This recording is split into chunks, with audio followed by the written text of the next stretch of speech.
All right, you're live. Great, thank you. I'd like to call to order the Hood River City Council meeting of March 8th, 2021. It is 6 p.m. And before we start our meeting, I want to do a couple things. I want to acknowledge the land that we all live on. As we meet tonight, let us all remember today that we are stewards of land that has been home to indigenous peoples for thousands of years before the recent arrival of the European heritage dominant culture. We honor this land's ancestors as we go about our business today. And I'd also like to do the Pledge of Allegiance. I don't know if you have a flag for us, Jonathan. All right. I pledge allegiance to the flag of the United States of America and to the republic for which it stands, one nation, under God, indivisible, with liberty and justice for all.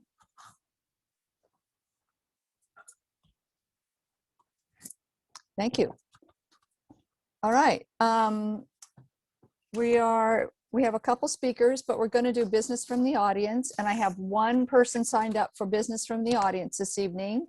And that is Susan Crowley to speak on public hearings on Zoom.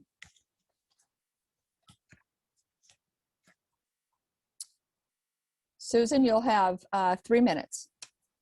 Okay, thank you. Good evening. This is Susan Crowley, 411 12th Street, Hood River. And I wanted to make a general request for a favor, actually.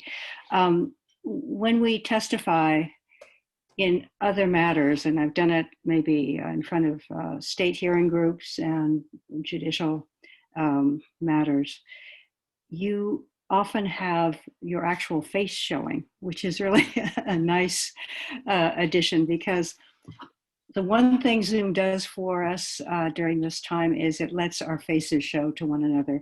And when you're communicating or trying to communicate with other folks, it's really nice to have a kind of face-to-face contact, or at least the best we can do with it these days. And it seems like it should be possible, technically, to allow people to join the Zoom meeting so that you can actually see us, and then actually see us while we're testifying. So that would be a nice personal gesture, and also would help it feel more like a real public hearing. The other thing is that one of the advantages of public gatherings and public meetings is that you can see other people testifying, and that would be a help too. You can also see who's at the meeting, who's at the hearing, and that's a useful thing. That's an important part of public gatherings generally. So I wonder if you could check with Jonathan and see if that's at all possible. Most of the time you will not be swamped with people, and we're all used to navigating multiple screens. And perhaps you can set it up so you guys are always at the top. And that would be a tremendous help in terms of making these difficult times, feel more normal. Thanks very much. Thank you, Susan. All right, we have several other people signed up to speak, but they all want to speak at the public hearing portion. So we'll go ahead on to our presentations this evening, and Rachel is going to introduce our speakers this evening. Great, thank you, Mayor. I'm going to introduce both speakers, and what I thought I would suggest respectfully is that Alisa speak first. She can take some questions, and then Kenny LaPoint will speak next, and then there may be an opportunity for both of them to answer questions, but I'll defer to you, Mayor, for how you'd like to handle it. So first, Alisa Fowler is the social worker hired by the city as a contractor to provide outreach to our homeless population this winter. She is a licensed clinical social worker and has been working in the Mid-Columbia region since 2017. She has 2 decades of professional, educational, and volunteer experience as a therapist and service provider specializing in mental health and housing, with a commitment to the model of housing as healthcare. Alisa is now employed with Mid-Columbia Community Action Council as the Housing Stabilization Manager.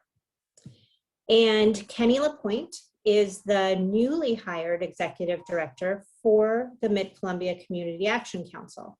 He came to the region from Oregon Housing and Community Services, the state of Oregon's Housing Finance Agency, where he served as the Public Affairs Director for 5 years. Prior to his service with the state of Oregon, he spent 6 years as the Housing and Resident Services Director for Housing Works, the Central Oregon Regional Housing Authority. Kenny also served for over 3 years as a home ownership counselor for Neighbor Impact, Central Oregon's Community Action Agency.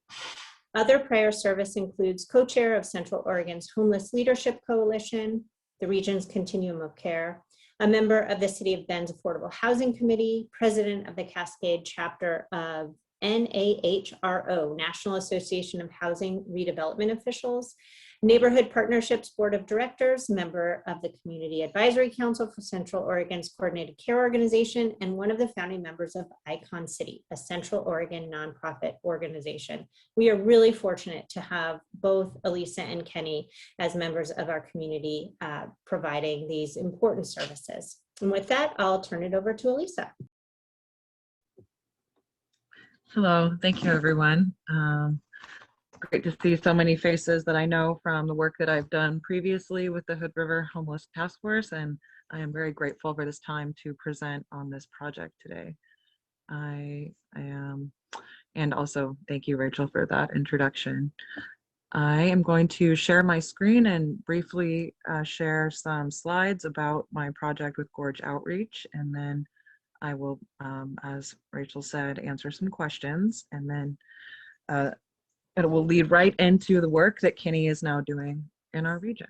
So let me pop over to that, and you may see my dog in the background. He's part of all of my presentations, as people who have met me know already.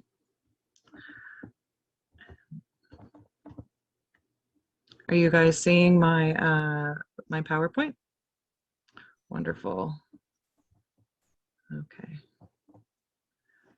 Great. Thank you, everyone. So this project, I began contracting with the City of Hood River at the beginning of our winter warming shelter season. And I meet weekly with Rachel and both chiefs, Leonard, Damian, and Neil Holst. I do that for a check-in on needs that are identified from their end as a first responder, and also to give them feedback about needs that I'm seeing out in our houseless community. So now we will see if it works. Ta-da. Oh, wonderful. Yeah. So the Hood River County Mobile Outreach Program is a street outreach and case management program. I am an LCSW, but the focus of this work is direct linkage to existing services and gathering information from people experiencing houselessness on barriers and helping them navigate into the resources that are available, while also collecting information on some community needs. So it's both doing paperwork and coordination, and also loading up my Subaru and filling it up with just like the basic things to help people be as comfortable as possible, which during COVID era, with a lack of other resources, something like some hot cocoa and soup and some warm socks. And as you can see, sleeping bag donated from our partners at Hood River Shelter Services can really make a difference to help people get stabilized enough to take the next steps on their housing journey. For those of you that haven't been to the Hood River Pallet Shelter site, you can see that in the background. They are a wonderful community partner for us. And we work together with them. I go there once a week to meet with their participants, and as well as actually going out to meet people by referral and to go to camps where people are staying or in their RVs or other places. Some just general demographic information, because sometimes people wonder about an overview of numbers. We don't have perfect information on how many people are experiencing houselessness and sleeping outside in our community. Point in time count had historically given us a snapshot, We didn't do that this year because of COVID safety. So our numbers are a little bit older, but you can see in general, Hood River Shelter Services served about 94 individuals in the 2019-2020 year.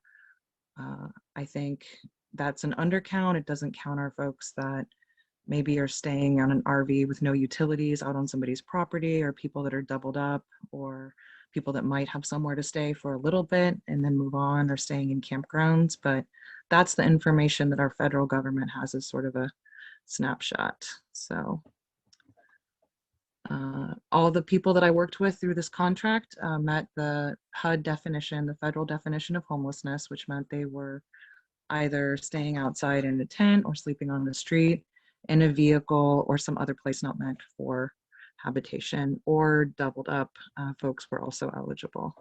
So staying with family and friends, but not permanently and not on a lease, although I haven't been getting as much communication from those people. Okay. And the objectives that I am working on with this program were built from the recommendations of the Hood River Homeless Task Force. So I wanted to meet as many as possible through this contract. We have there's more recommendations from that document with the ongoing strategic planning, but what I thought would be most useful during this winter time would be assisting our individuals and families to identify and address barriers to housing placement. And for a lot of people during COVID, that really looks like some basic things like helping them get scheduled at the DMV. DMV appointments are pretty impacted. You can't apply for housing, even if you have employment, if you don't have an ID. So, and also our mobile outreach served as a referral source to our first responders. They could reach out to me, I wasn't on call 24/7 like our first responders, but they could email me or meet in that coordination meeting if they had someone they were especially concerned about getting linked in. And also I did a lot of outreach to meet with our other providers and learn about, like in person or on the phone and through Zoom, what resources they had, because our social service networks are constantly shifting, especially during COVID. So that was really important to be able to figure out what resources we do have available. And I had the opportunity to partner with community volunteers such as our friends at the Riverside Church's hospitality site and go and do some introductions for local resources, and they would call me and to assist folks with case management, as well as our friends at the Hood River Shelter. And the final part of this project, once I wrap up, also includes feedback. Community-based participatory research is a fancy way of saying I'm talking to all the folks that are outside and getting their testimony and identifying a little bit about their narrative about what is happening for them as they're experiencing houselessness in our community. I have my own ideas as a provider, but it's been really helpful to be able to take the time and hear from them what barriers and needs they're identifying. So, I just had to go right to the turkey. This is my dog, Bodie. We got a really wonderful donation from Riverside to be able to go out to meet our folks where they were at and let them have a Thanksgiving dinner. One of the needs that our people who are outside are really feeling during COVID is a lot of community meal programs aren't as accessible as they used to be, or require that you have, like Meals on Wheels has done an amazing job getting out there and supporting our elders and other people during COVID. But if you don't have a hotel room or an address, you can't access that. So it was special to be able to go out and bring people hot food on both Thanksgiving and Christmas. And for our demographics, I served 40 distinct individuals, 39 were adults, and the remaining were children under 18. So I don't have the exact household number. It's a combination of single adults, families with children, and families without children that will be included in my final report. Pretty similar to other demographics in my previous hotel outreach program. The Native community was definitely overrepresented. You can see here about 16% of the people served identify as Native or Alaska Native. And our Latino community was still underserved despite many efforts I made in planning to reach out on the front end. So that's something I included in my recommendations, is making sure that all outreach programs are partnering with culturally specific providers as much as possible. So that way the people that are being served is actually at parity or above what we see in our census information. So, and I talk about that a little bit more here. I did partner with our agencies that are doing more of the culturally specific services, such as the Next Door, and was able to attend different coordination groups through Natives on the Big River weekly coordination meeting, and also do some outreach to different sites along with some of those people doing work with community advocates and tribal health authorities. So that was a great opportunity for this program. And I'd recommend that any outreach that continues in this community moving forward can also build on those relationships and community groups. The main things that were talked about by the people who were receiving services from me about the impact, especially during COVID, that we, our community providers are working on, but haven't necessarily met this need yet, was around showers and laundry facilities. There is a volunteer group now doing some laundry access once a week, which is wonderful, but there's not a lot of places open in our community where people can take showers. And that didn't used to be the case pre-COVID. And it's really been a public health and just comfort issue for our folks that are outside. Also, I'm hearing a lot about transportation is more challenging than it used to be, although of course CAT and Link are still available. It's harder in an area that was already impacted in terms of public transportation. And many people don't have stable mailing addresses. So working on a plan to address that, because most housing processes in our region require that you have your housing application to be mailed to you, paper in person. So if you want to stay up to date on that process, you need somewhere to mail. And a few people, when I asked them why they weren't accessing the Hood River shelter, reported that it wasn't accessible for them because, of course, a lot of people have jobs that are shift work and they're working after hours, and the intake hours are currently around 5 to 8, although the shelter will partner with people who are working and make accommodations for them. And I did pass that message on. For some people, the combination of transportation and the hours made it very hard to access shelter, which is understandable. If you're working until midnight or 2, you don't want to go to the shelter and stay until 5 or 6 in the morning. It's more comfortable to stay at a campsite unless it's an emergency weather situation. So, yeah. And in terms of a lot of housing placement, assistance and outcomes are still in process. Everyone that I have contacted has been offered the opportunity to apply for housing choice vouchers and also to be linked to Bridges to Health. Not everyone has agreed, and some of them are already in process. So I'm hoping to have more outcomes soon. 3 households did receive their non-elderly disabled priority housing vouchers for people who are experiencing homelessness. So that's pretty exciting because that's just almost the last step before getting into that ongoing assisted or subsidized housing. And really the flexibility of this program has helped. I was able to give gas vouchers to one family to help the kids go to school, minor car repairs, just things that come up that are day to day that can completely shut things down for people and make a minor emergency into a major emergency. I could bridge people while they get linked to more ongoing services. So,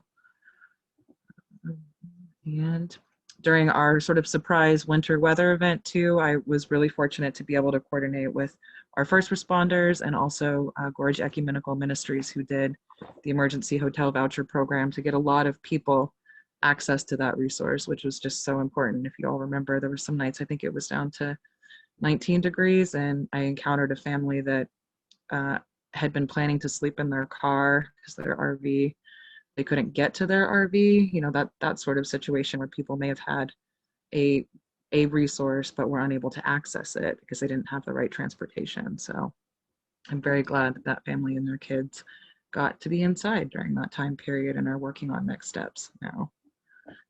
There's a demo, that is my disaster blanket supply with all of the snow on it.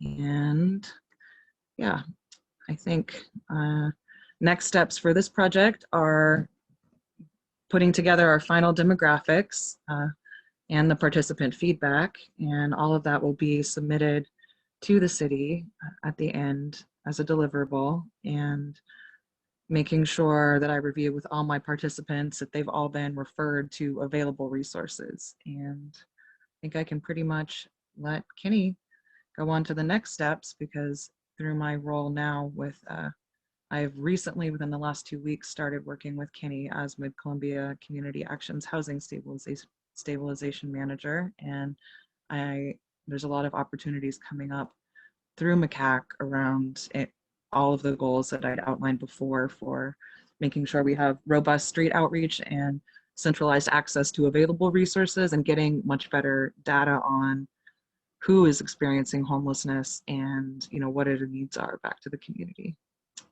So that is make sure I'm not missing any more important pictures there. Once again, is Bodie.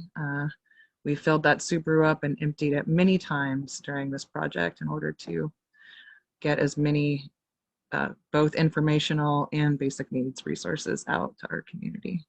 So thank you, everybody. And I am ready for questions.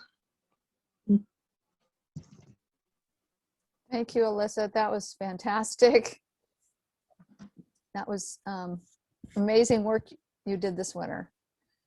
Does anyone have questions? Kenny may go into some of the things that we may ask Alisa too. So if you have any quick questions for Alisa, and then we'll go with Kenny's presentation. Anyone? Gladys has something. Hi, thank you. I do have a question for you. First of all, thank you for all the work that you've done. Overall, did people feel, those that you were serving, did they feel better connected to the existing services here in the Gorge? Can you just tell us a little bit more about that?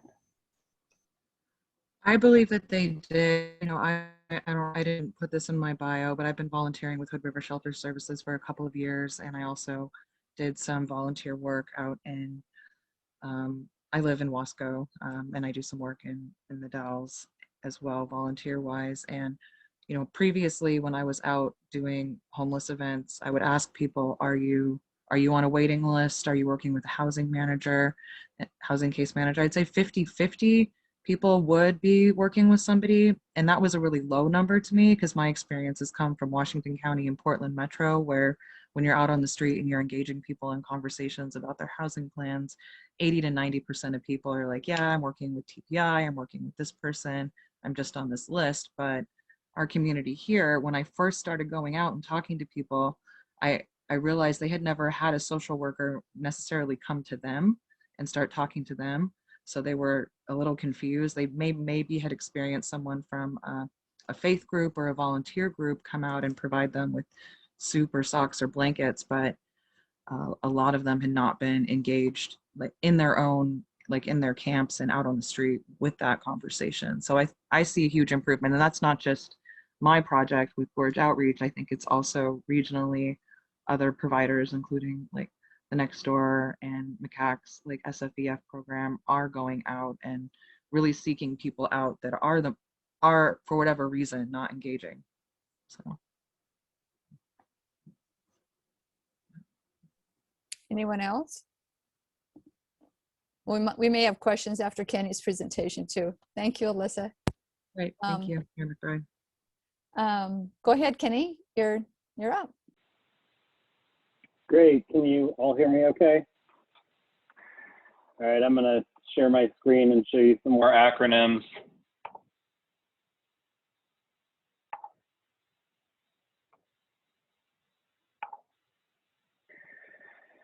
So thank you, Mayor McBride and members of the council. I appreciate the opportunity to be here tonight. My name is Kenny LaPoint. I'm the new executive director, I think like 115 days on the job, but who's counting? So I've been with Mid-Columbia Community Action since November of last year. And as was mentioned before, I previously was the Public Affairs Director for Oregon Housing and Community Services, the state housing finance agency, and our primary funder as Mid-Columbia Community Action Council. Mid-Columbia Community Action Council is your community action agency serving Hood River, Wasco, and Sherman counties. We really focus right now, I'll say right now because I think we have a lot of opportunity ahead of us, but we focus on providing shelter, housing assistance, utility bill pay assistance, and weatherization assistance to the 3 county areas that we serve. Here's just a quick list of our board members, and I believe you got this in advance, so you do have a copy of it as well, so forgive me if I kind of run through it a little bit quick. So I mentioned our core program areas, which I'll dive into here. So shelter operations is really a new thing for Mid-Columbia Community Action Council. In fact, I would say when I came to the region in November, I had no intention of running the Dalles shelter site. I actually said in my head that I'm not going to do that right now and wait and see what the organization needs from an infrastructure standpoint before I took that on. Well, that didn't happen. On Christmas Eve, the city of the Dalles contacted me and asked me if I would take over, Mid-Columbia Community Action would take over the non-congregate pallet shelter site. Same type of structure that we have in Hood River as well. I told the city I would think about it, and then we ended up coming to an agreement a little later on in January that Mid-Columbia Community Action would take over that site. I will talk a little bit more about that in a moment here, but we do run the site in the Dalles on behalf of the community there. Obviously, there's the Hood River. Hood River Shelter Services runs the 13 non-congregate sites in Hood River. Mid-Columbia Community Action does assist with providing funding for that shelter from an operations standpoint.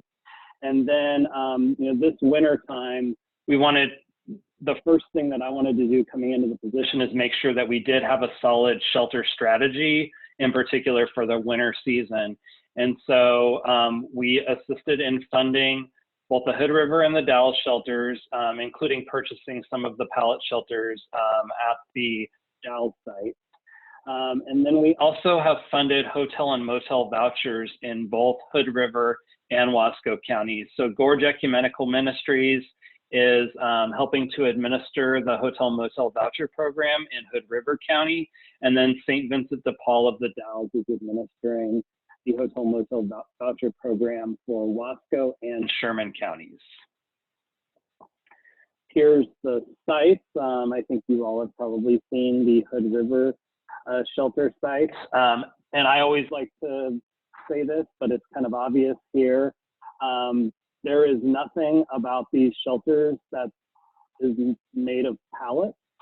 So I don't know about the pallet shelter site name. It sounds more like a Pinterest project that my wife wants me to do, and it's not. These are very nice little structures that give folks safe shelter during the tough winter months and hopefully year round in the future here. As mentioned before, both our agency and Hood River Shelter Services operate these sites. So the Dalles shelter site, which I'll focus on momentarily here, as I mentioned, we took this site over in November. We came to an agreement with the city that we would operate the site in exchange for a little bit of a longer term commitment on the actual use of the site. So we have a 3-year agreement with the city to provide utilization of the site. That agreement is able to be extended at our discretion up to an additional 3 years beyond the first 3-year term. The city of the Dalles is also paying for the porta potties to be serviced, as well as the electric utility that they paid to put in from an infrastructure standpoint. That utility serves each of these units. And then the city also agreed to water on the site, which was really important because we recently purchased a shower slash restroom trailer that is ADA compliant, has 3 showers in it and 3 restrooms.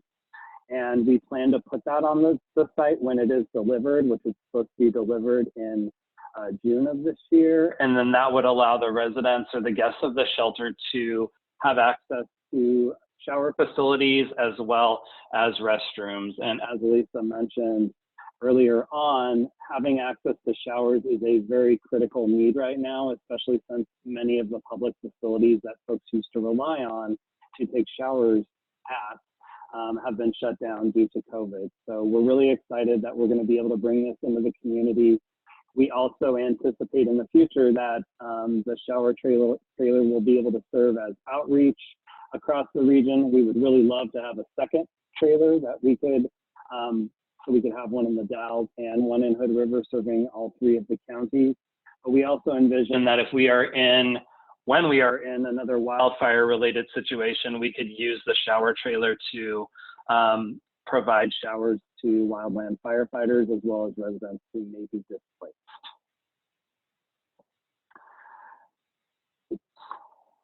I will also say that the city of the Dalles is currently evaluating the long-term operations of the shelter site in the Dalles. We've had really good success in the community.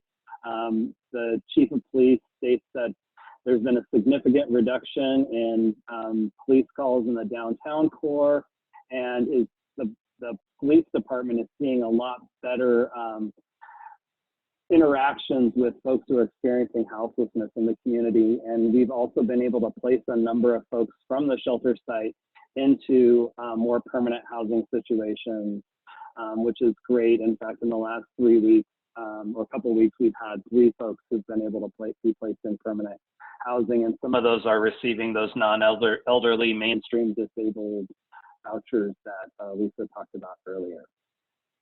So the city is evaluating the long term. They're evaluating whether or not they're going to allow the shelter to be operated year round. So we expect that city council is going to be bringing that to discussion on March 22nd. We're scheduled to close the shelter site on March 31st. So we're eagerly awaiting what's going to happen following that council meeting. These are a few of the other areas that we focus our housing programs on. So rapid rehousing, really helping folks get back into housing as quick as possible, making sure that their homelessness is very, very brief. We know that the longer folks experience homelessness, the more difficult it becomes and more likely they are to have long-term complex issues that are associated with that episode. In addition, we provide homeless prevention resources. So we help folks who have had a financial setback. Maybe they've had a huge medical bill, they've lost their job, but have something on the way. We help those folks stay in their homes by providing some rental assistance for them. And we've done a lot of that through COVID-related funding over the last year or so. And then we also work on doing street outreach. We have a supportive services for Veterans Families program where we do street outreach. And, you know, we're super lucky to have Alisa join us and be helping head up our housing team and really take a good look at what we're doing from a street outreach standpoint. We'll talk a little bit more later on what that's going to look like. Here's the demographic detail for our services and our housing program. I will note that these are the numbers for 2020. From my standpoint, our office in Hood River, which many of you probably know is in the Columbia River Insurance Building, we have a small office space there. We have not had a full-time housing person stationed in that office, and we have changed that up within the last month or so. So we now have a full-time bilingual housing staff person that is working in the Hood River office. So we anticipate that that will result in more partnership opportunities and more clients served in Hood River, and we do plan to expand on that here in the future. But these are our service numbers from 2020. I will also highlight to the right here that we have partnered with the Mid-Columbia Housing Authority to get nearly $1.5 million in COVID-related rental assistance out to the community. We do have a program out there right now called the STAR program, or Supporting Tenants Accessing Rental Resources. We have around nearly $500,000 that is available right now for households that have been impacted by COVID to help prevent them from losing their home. So I will show our office number later on, and you're welcome to refer folks to us who may think need assistance there. So the other program area, this used to be really called energy assistance, and we've kind of retitled it as utility bill pay assistance because we're doing work across many different utilities, but we assist low-income households with paying their heating and cooling bills and other energy and utility bills that they may be incurring. We work a lot in partnership with the electric cooperatives as well as with the city of Hood River. So we've got a great partnership with the city, and we've been running a water and sewer program with the city of Hood River, which has been great for our clients. It provides folks with a 40% discount on city water and a 30% discount on sewer. And in 2020, we were able to serve 49 households with that program. We are currently working on a pretty similar program with the city that would provide a stipend to households where their monthly utility costs are rolled into their rental payments. And we recognize that those folks are paying for utilities, but they're paying it just as an added amount to their rental costs. And so this would give them a stipend that would be applied towards other utility bills, such as their Pacific Power bill. So that is sort of an expansion. Our agency will serve to do eligibility and intake for that program. And we've served 914 households in 2020. We've had a greater presence in Hood River County with our utility bill payment assistance programs because we have had staff full-time that have been stationed in our Hood River office. And in addition, we provided over $300,000 in COVID-related utility assistance for households. Weatherization programming is the smallest of our programs, but definitely has a very large impact. This program really is looking at folks who are served by our energy programs, our utility bill pay programs. And when we notice that there may be some inefficiency from an energy and utility standpoint, we are able to refer folks to our weatherization program and then go into their homes and provide them with an array of energy and utility upgrades that will make their homes more energy efficient, thus reducing their long-term energy usage. So that is really the priority of that program, is to reduce the long-term energy costs for households. And you see here, we served 5 households in Hood River County in 2020. We are seeing a big uptick in folks utilizing this program as we're starting to market it much more significantly. But we're able to do a lot of various upgrades to homes, like replacing windows, furnaces, doing new insulation. Often when we're doing manufactured homes, we'll have to do floor replacement. So we're doing an array of large cost, large ticket items for households. So I highlighted here a few areas of opportunity that I see for us. So I mentioned kind of the work that's going on around the shelter site. In the Dalles, I think there's a lot of opportunity in finding another shelter site in the future in Hood River, especially as we're hoping, crossing our fingers, that I believe it's House Bill 2006 will be passed that continues to expand on the flexible shelter siting legislation. The agency is going through strategic planning right now. So we're really rethinking and re-envisioning who we are as an agency and how we serve the community. We've gone through one session. We haven't gone through programmatic prioritization yet, but we envision that equity is going to be a huge part of our work moving forward. And we did a number of partner and stakeholder interviews as we prepared for strategic planning. And it was really highlighted that the community would like to see our agencies lead partnership development, help coordinate folks and collaborate, and then make sure that the region knows about the resources that are available. I mentioned the increase in staffing in our Hood River office. So we're continuing to staff up. I'll talk a little bit more about that in a second, but I will make a shameless pitch that we are somewhat looking for new office space in Hood River County because our office is not suitable for the work that we're doing and the expansion that we're looking at. So if anyone has any ideas, I'm happy to take them, and I'll show my contact information in a little bit here. But we're definitely looking for a new site opportunity in the area, and we're also talking with Hood River Shelter Services about what opportunities might exist to co-locate the shelter as well as the homeless service programs that we provide at our agency. I mentioned the Hood River Water and Sewer program that we're partnering on. So we're sort of in the final stages of development right now with the great staff at the city. The other area I want to highlight is permanent supportive housing. So permanent supportive housing is housing that has services tied to it that is really designed to serve folks who are coming out of homelessness. It helps provide the services that they need to become stable in housing. I have a background in permanent supportive housing and wrote the state's legislation or governor's policy agenda around permanent supportive housing a few years back, which was funded through the governor's agenda. And we are looking to take advantage of some of the resources that are available out there. So we would love to hear about opportunities for supportive housing development where Mid-Columbia Community Action might be able to be the service provider, may be able to jointly provide services with a housing developer such as the Mid-Columbia Housing Authority, who is a strong partner of ours.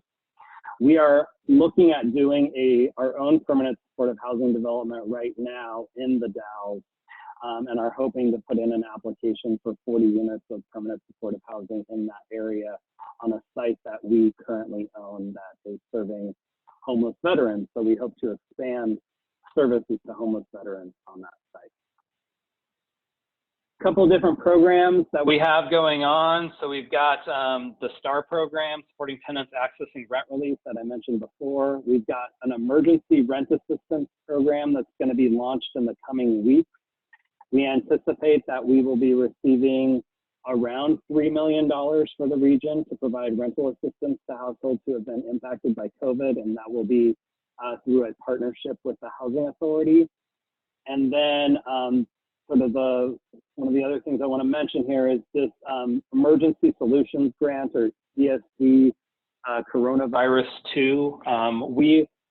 Mid-Columbia Community Action pulled together multiple partners in the region, including the Next Door, Nichiwana, the Mid-Columbia Housing Authority, Hood River Shelter Services, the Oregon Human Development Corporation, trying to think of who else.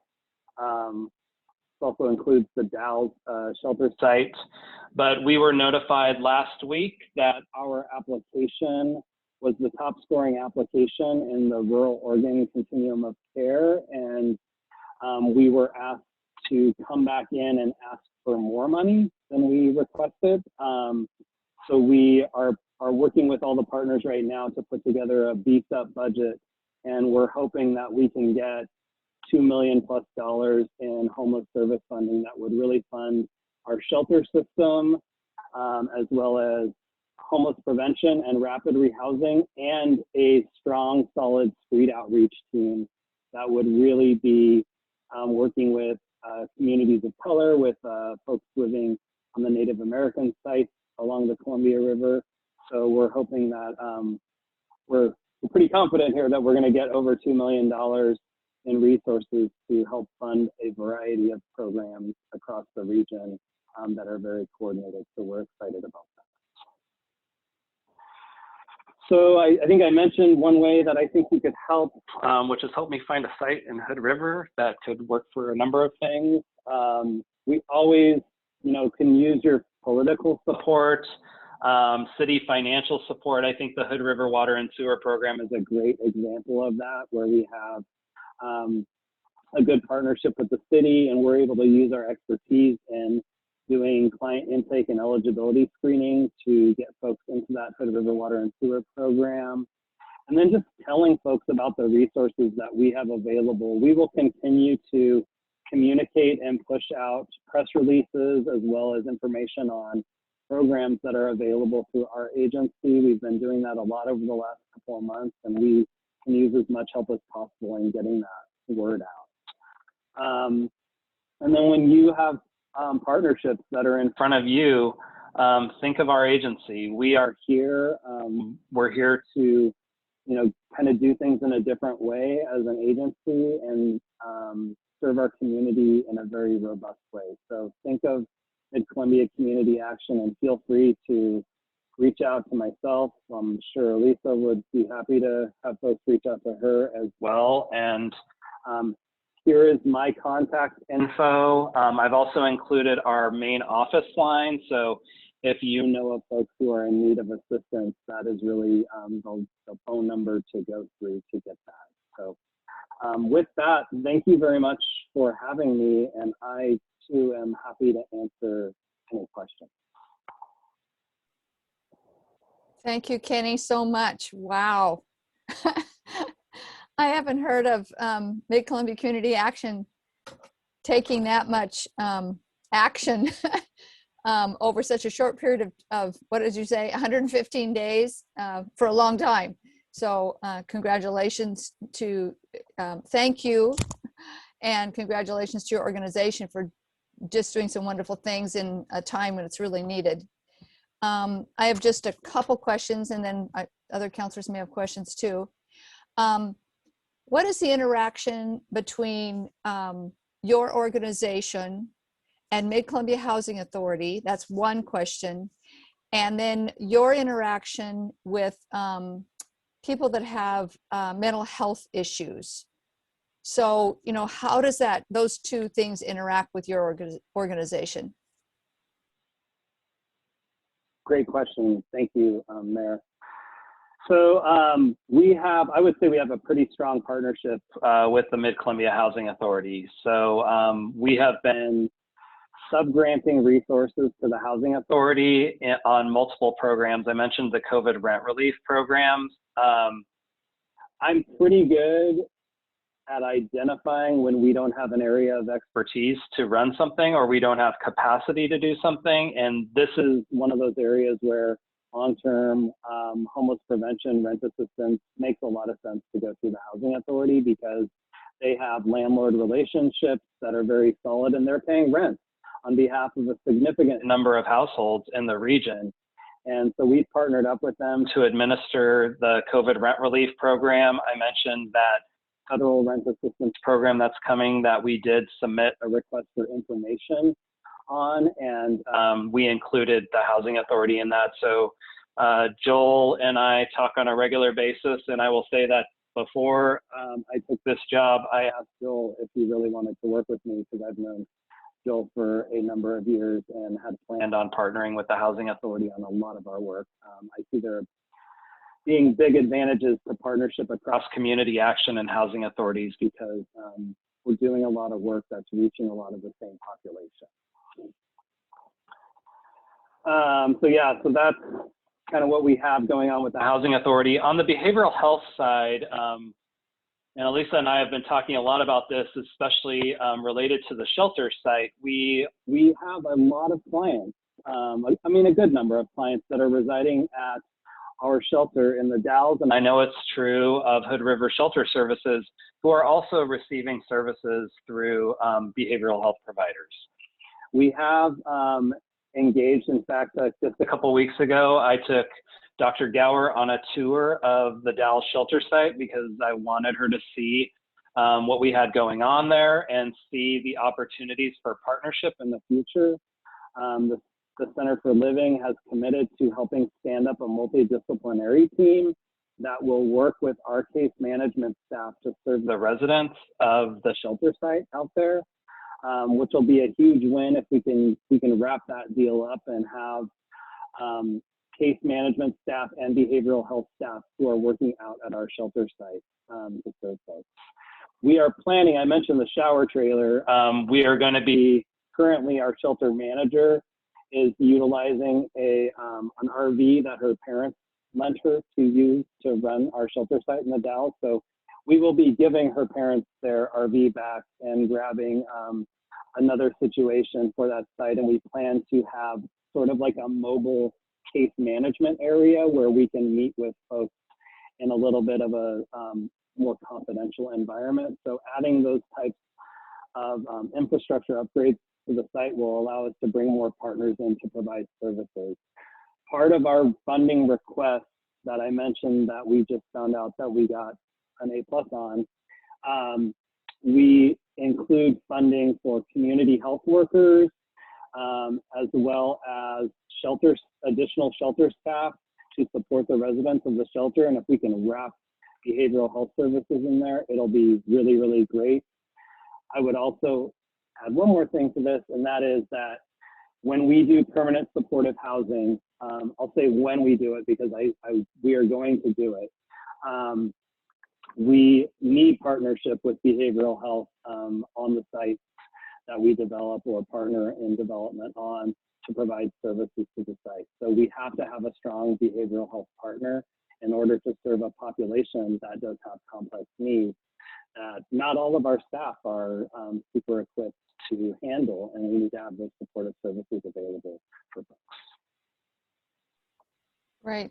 Thank you for all that information. That's a lot of information. Just one more question, very quick from me. The House bill that you talked about that would make the siding permanent, that we did for COVID, do you know when that's going to be going through? When the question will be asked and decided on? I know House Bill, I think it's 2006. I can double check that, but I believe it's 2006. I think it was 4006 last year when it passed initially. There was a hearing on it 2 weeks ago, I believe. And I believe there was supporters from Hood River actually that weighed in and provide testimony on it. So I can follow up and see when it's going to go for a vote. But I think you all probably know your area representatives that probably could use a little poke to say, hey, by the way, we need some flexible shelter siting to continue in the region. There was so many folks who were testifying in support of that legislation. It was pretty unbelievable. There was, they had to extend the hearing. Great. Questions from others? Mark? Yeah, first of all, Alisa and Kenny, thank you very much for both coming tonight and mostly for doing what you're doing. It's amazing stuff, and we do rely on you, partners and teammates, to help make the difference you make. So that's great. I guess my only question is, what's your sense of trends? I mean, how is the winter of 2021 compared to 1920? And I don't know if you have data for years previous to that. Are we getting better? Are we getting services to people? Are there more people? Just basic trend stuff. Well, I've been here for 3 months, so I'll let Alisa weigh in on the trends that she's been seeing. I've been here not as long as a lot of folks, but for about 3.5 years. And I would say, as I mentioned earlier, there's a much better regional coordination. And also just the fact that we had the opportunity to do the Hood River Task Force on homelessness, even though I know there has been some historically. I believe I was on my first task force to end homelessness in 2003. So I'm sure that some of you were as well. 10-year plan to end homelessness. This year, there's unique challenges because of COVID. A lot of the barriers that I had envisioned and system issues are different. There's less turnover among the affordable housing that we do currently have a stock for because of the eviction moratorium and prevention, which in overall is a good thing, like the work that our partnership with the Housing Authority and COVID rental assistance is keeping people in their homes, I think, that may have possibly lost them without that COVID assistance. But then that means that when my clients who are literally homeless staying in the shelter come up on the housing voucher, there is more challenges to getting them into a unit that will take their housing subsidy. So that's part of why I'm so excited to be part of Kenny's team now, because looking at opportunities for more development of affordable housing and permanent supportive housing, that's another key piece. There's the two things that I see primarily: the coordination between providers, whether it's medical, mental health, culturally specific, that's grown hugely. There's still areas for improvement, but then we need the affordable housing to link people to in those ongoing services to help them stabilize after the trauma of experiencing being unsheltered. It is extremely, extremely traumatic. And I hope there'll be some opportunities for people with more recent lived experience to share some of the challenges that they've had and what has worked for them to help them navigate out of that. Because there's some pretty great success stories happening right now. And also people who can identify what's not working even better than I can because they're living it right now. I would also add that I've traveled to probably every community of this state and met with the homeless service providers and the community partners. And this region has such strong collaboration and folks who are willing to get into it and get dirty and have a little bit of fun as well. But like, the partnerships are very solid, and the fact that we scored so highly on this application, it says a lot about those partnerships. And we put that application in, I think I had only been here for 30 days. And the fact that I could get everybody together in a moment's notice.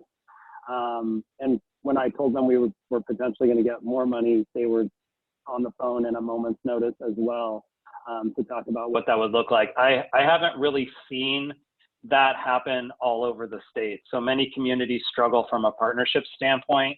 We have a lot going for us from that standpoint. And then the other thing that is data that I showed earlier is we have 190 individuals that were served in Hood River County with our housing programs. And I mentioned that we haven't had a full-time staff person, so we'll own that. That in Hood River County, there may not be as much housing services that are going to folks. But there's also a housing market. There's a lack of available housing to provide rent assistance to folks. And so if we're providing rapid rehousing assistance to households, it's easier in other areas for them to get into an affordable unit that is available for them, where it's much more difficult in Hood River because of the lack of available housing. Does anyone else have a question?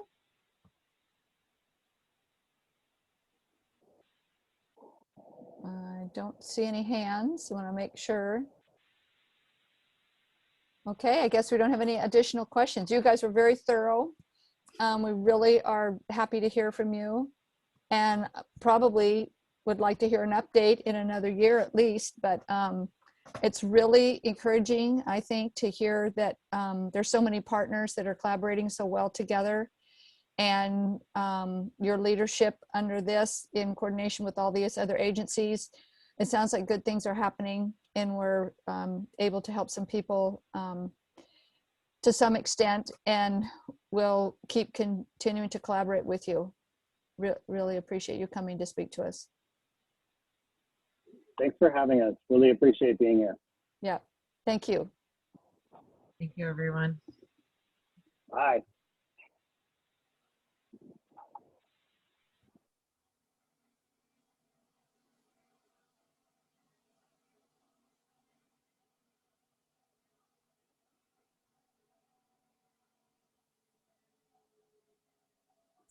That was it for our presentations this evening. Next, we have a public hearing on missing middle code. And so I've got a script that I'm going to read. Should I go ahead with that, Dustin, now? Okay. Let me find my script.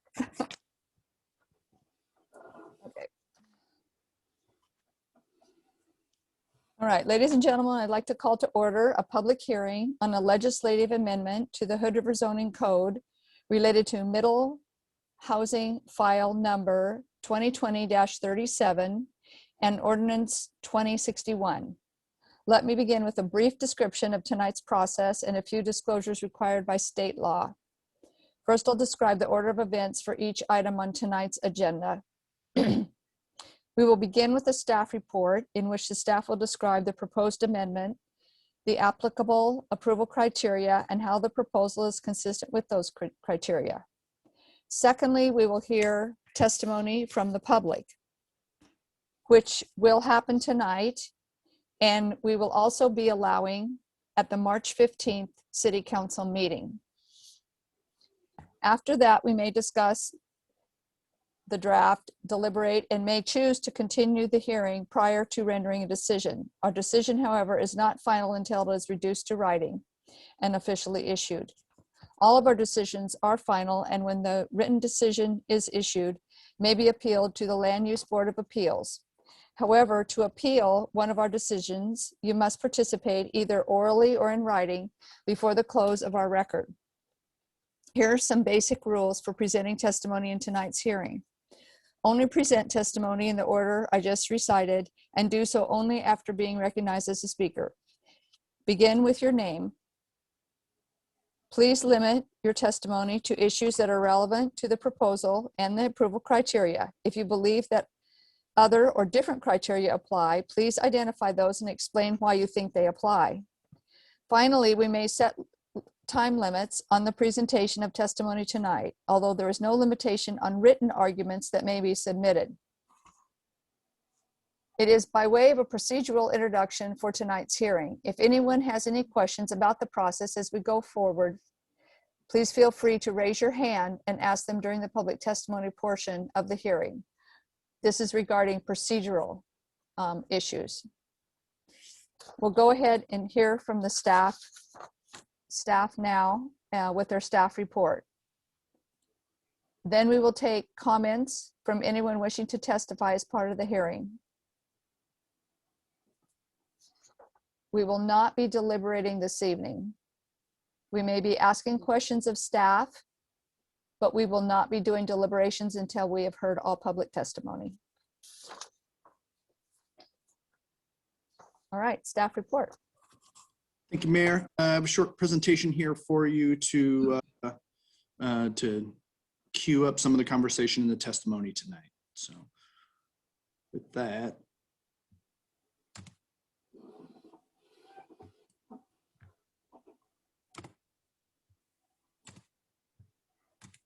I'm hoping you're seeing our typical title screen.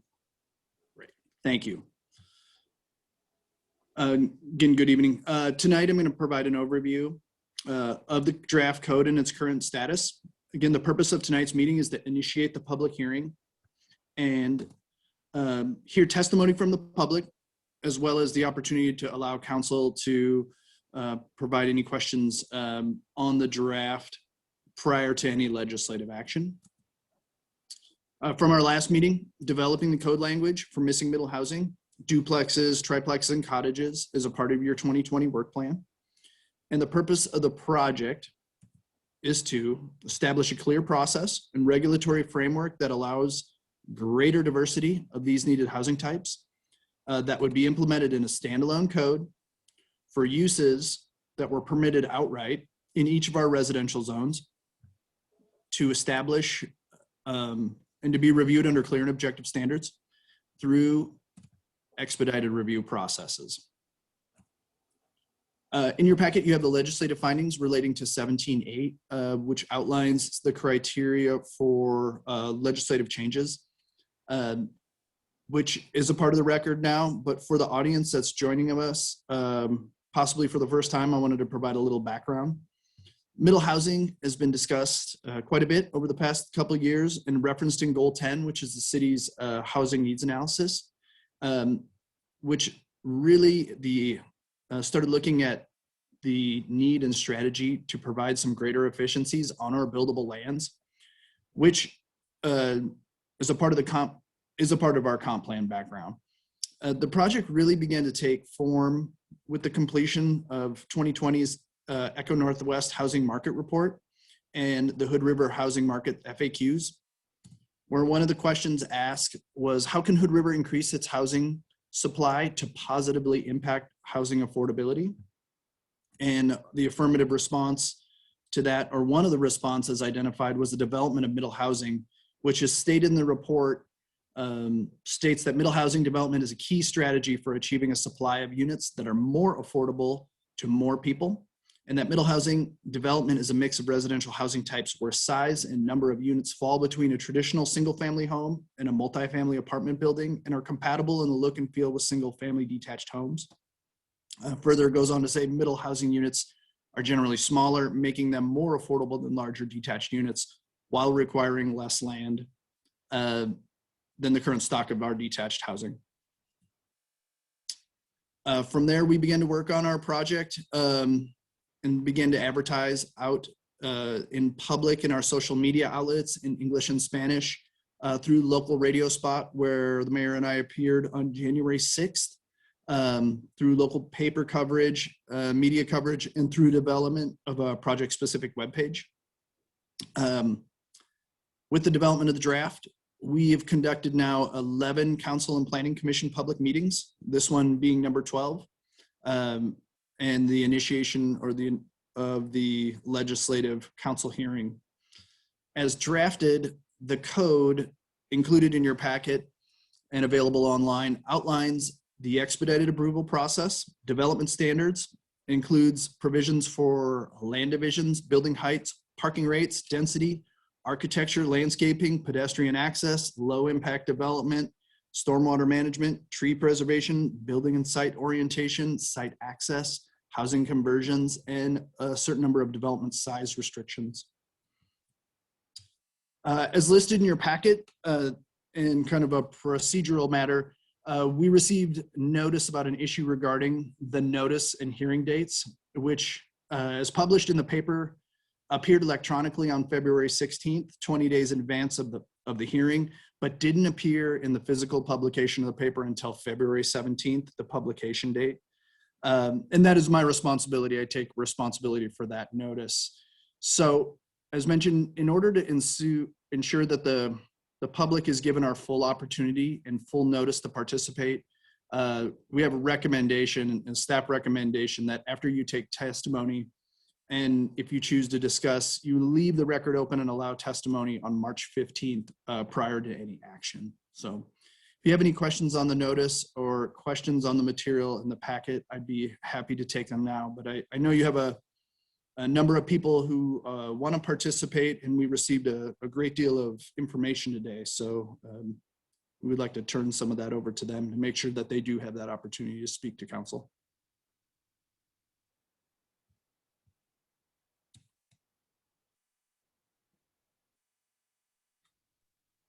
Thank you, Dustin. I think we'll go ahead and take public testimony. And then if we have questions, no discussion, but if we have questions of you at that point, we can ask those questions. We'll have additional time to ask questions next week on the 15th too. So we had a lot of testimony that came in late today. And so that will also give us time to read all that testimony if we weren't able to get to all of that late this afternoon. So I'm going to go ahead and let's see. We'll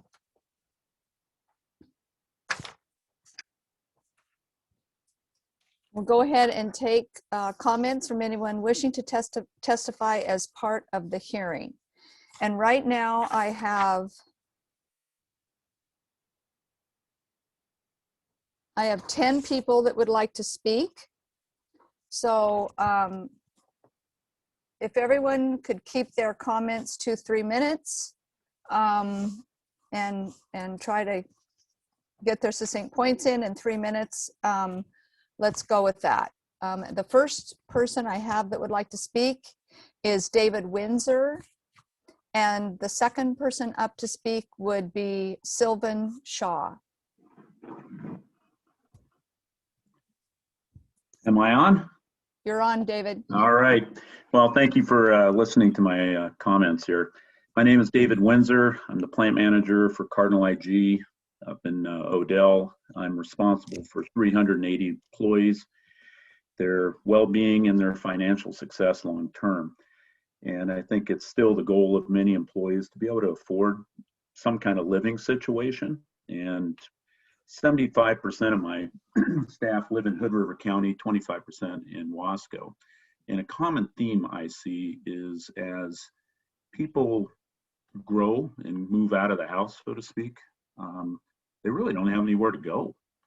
And that's a detriment to our community as a whole. It's a desirable place to live. People want to stay here, but they literally can't afford it. So I'm in favor of any kind of affordable housing activity. I think the middle housing makes a lot of sense. There's a lot of available land, lot sizes that can increase this housing and allow people to create the lives that they want to live here versus moving to Portland or moving out of state or wherever they want to go. The cost of housing around here has also been a huge detriment to being able to recruit effective talent. And if anything, it's also chased people out of our community to move to other Cardinal facilities where the cost of living is less. So I'm a big proponent. I'm a fan. I appreciate Dustin sharing the information a moment ago. I think it spoke to it quite well. That's all I have. Any questions? Thank you, David. Appreciate it. You're welcome. Sylvan Shaw, and then Ben Mitchell. Hello, everybody. Thank you for the opportunity to speak tonight. Can you hear me okay?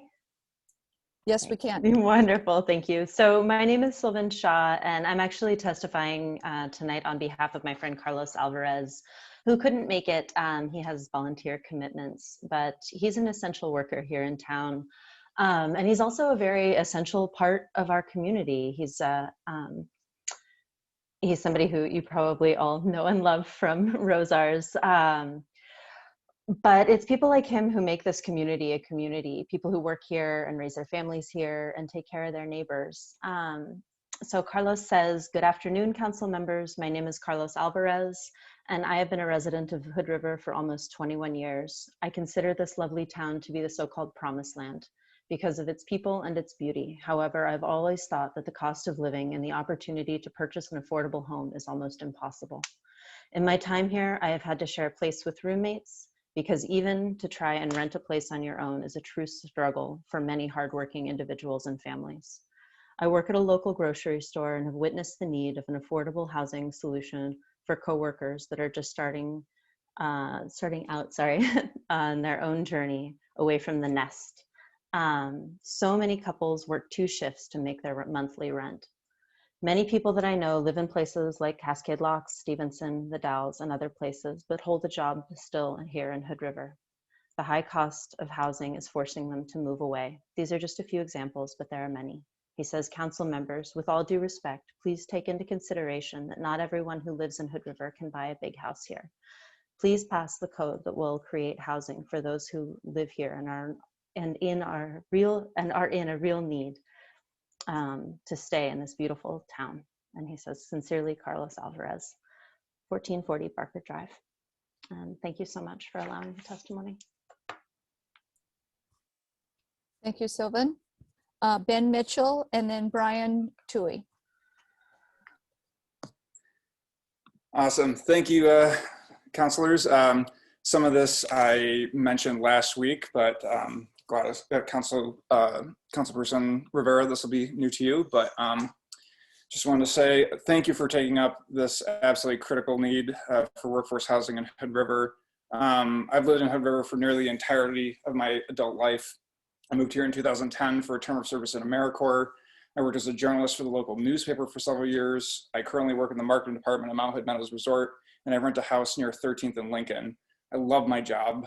I love this area, and I've made many connections here, both personal and professional, but more and more, I feel like this isn't a welcoming place for me or any other individual in the working or middle class, specifically those in my generation, the millennial generation, the oldest of which are now hitting 40, and even more so in Generation Z. Though my partner and I have a combined income of $100,000 a year, owning a home here still seems like a pipe dream due to the absurd and meteoric rise in home prices.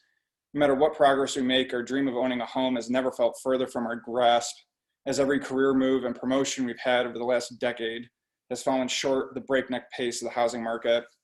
I seem to recall a housing study that said between 2012 and 2018, housing prices ballooned by 38% in the city of Hood River, equating to a real dollar increase of $116,000. November 2015 article in the Oregonian noted that housing in Hood River had increased 26% since 2013, and that the median home price on Zillow was the highest it had ever been for Hood River, quoting a figure of $363,000. How quaint. Can you imagine if there was a home for sale right now for $363,000 in the city of Hood River? In 2012, that was $267,000. Now it's over $500,000. How do we flatten this curve? The city's missing middle housing plan is a good start.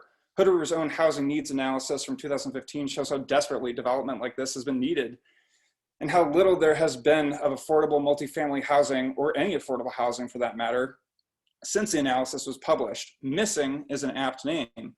Sometimes I feel like real estate agencies have given up marketing to middle or working class families, with ad copy for local listings touting property as Hood River getaways, second homes, and investment opportunities. What about first homes for families, teachers, and workers who labor in the breweries and orchards our area is famous for? We may fatalistically chalk it up to the invisible hand of the free market, but what happens when that hand is slapping us in the face and when the market isn't working for most? You may, and have likely already heard, people clutch their pearls over what this missing middle housing plan would do to the quote unquote character of the city, and quibble over curb cuts or how many bushes there are per square acre in a development. It's inspiring to see such sudden and ardent supporters of stormwater management. And while the city shouldn't rubber stamp this or anything else, and debate is healthy, I would argue that the character of a city isn't about the buildings, it's about the people and how they care for others. Hood River markets itself as a friendly, inclusive place where people are nice and neighbors look out for one another. Is this a marketing gimmick, or is this an ideal we truly want to live up to? And if so, are we living up to it when we're pushing working families out? I would argue we are not. This change to the housing code is a significant step in the right direction to addressing Hood River's housing crisis. It allows us to use our small quantity of buildable land more efficiently and helps make housing more accessible. I hope the city can make real progress on this issue, and I hope someday soon we will get to see the results. Thank you. Thank you, Ben. Ryan Toohey, and then Greg Crafts. Ooh, nice.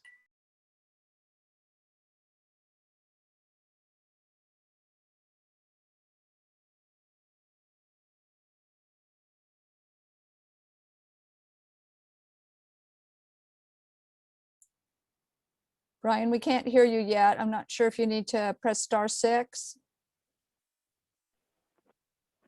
How's that? We can hear you now. Great. Okay. Thank you, all of you, for the time to speak.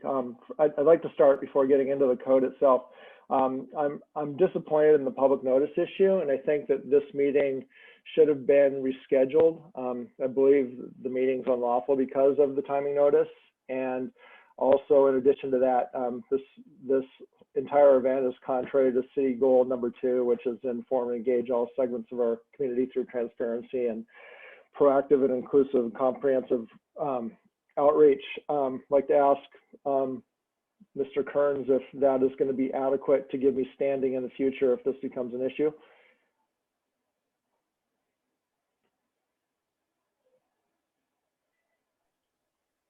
Mayor, do you want me to take a stab at that or wait till later?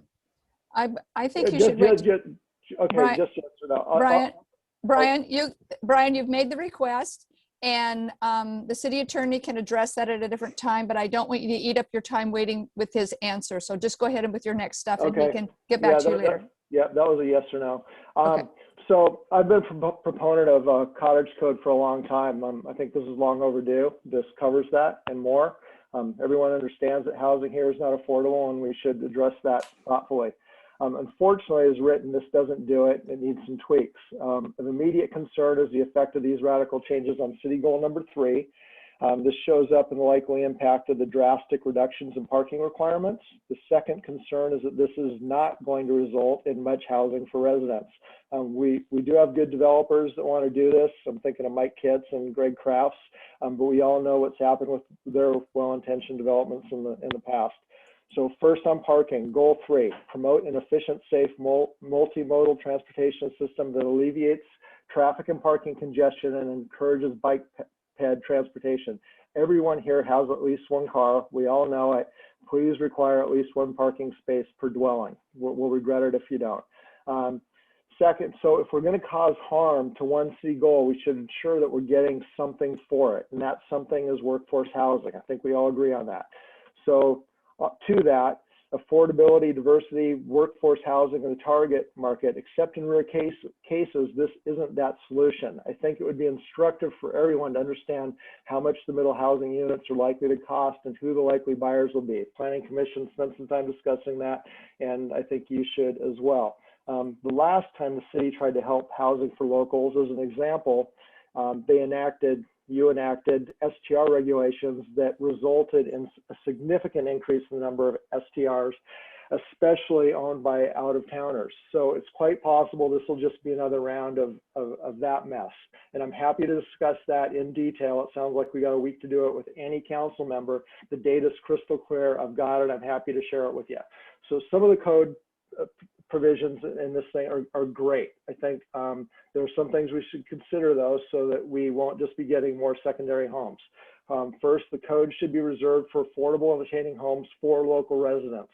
I think you could do that. The city has a Rand Road property and then the potential for land trust on the horizon that are appropriate and should be supported, and this code should be tested there first. I think that will also probably result in more housing for locals. This code is only appropriate where infrastructure can support it, and that certainly isn't everywhere. I sent some parking pictures earlier that kind of demonstrate that. That should be in your packet. Ryan, try to wrap up, okay? Okay. So the Planning Commission acknowledged that this code will not result in workforce housing, affordable housing, or housing for low-income seniors.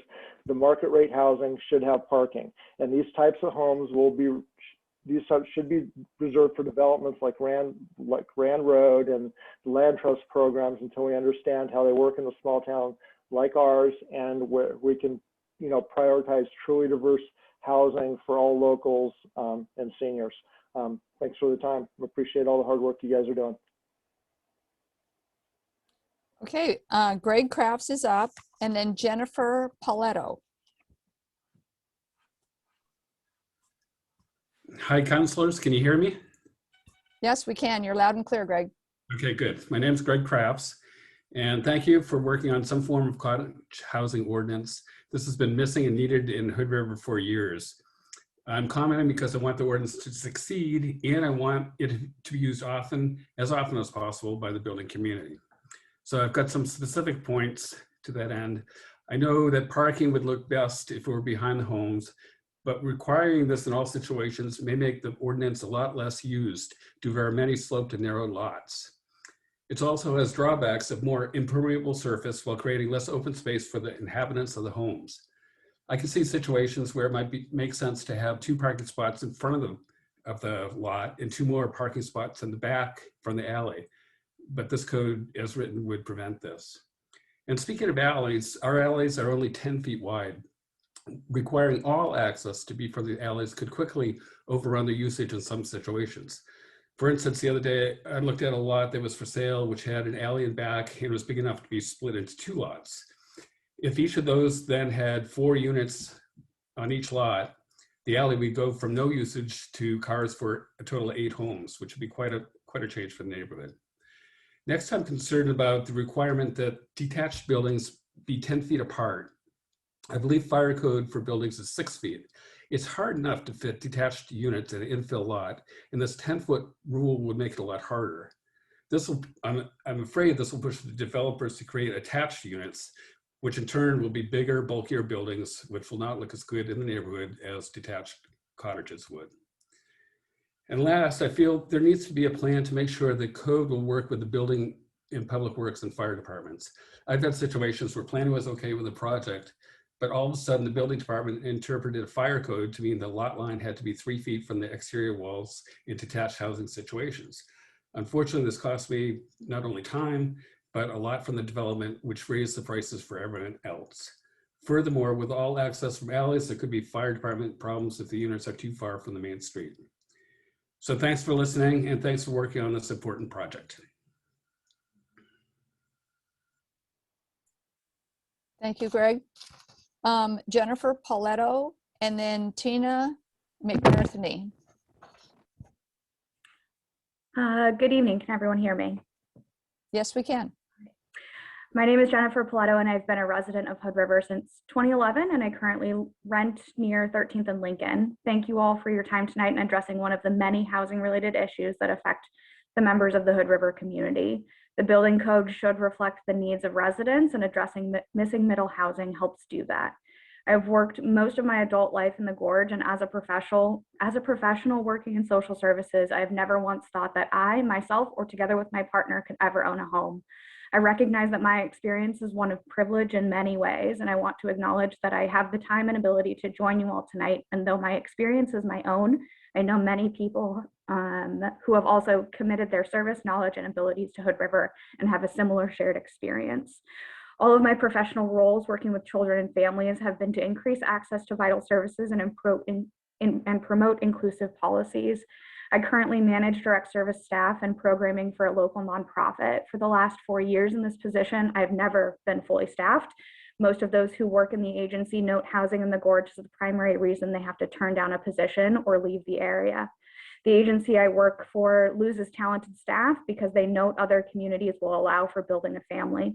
Staff who grew up here and committed to return after college in order to bring their new knowledge and passion have given up doing so because living here is unattainable. Though I have also thought about leaving the community frequently, I have made my life here and I want to be part of positive change, even if I never benefit from it. In reviewing the packet for today's meeting, I noticed that one of the items that you all are here to consider is the character of the area. I consider that character every day when I go to work and advocate fiercely for clients and their needs to be met.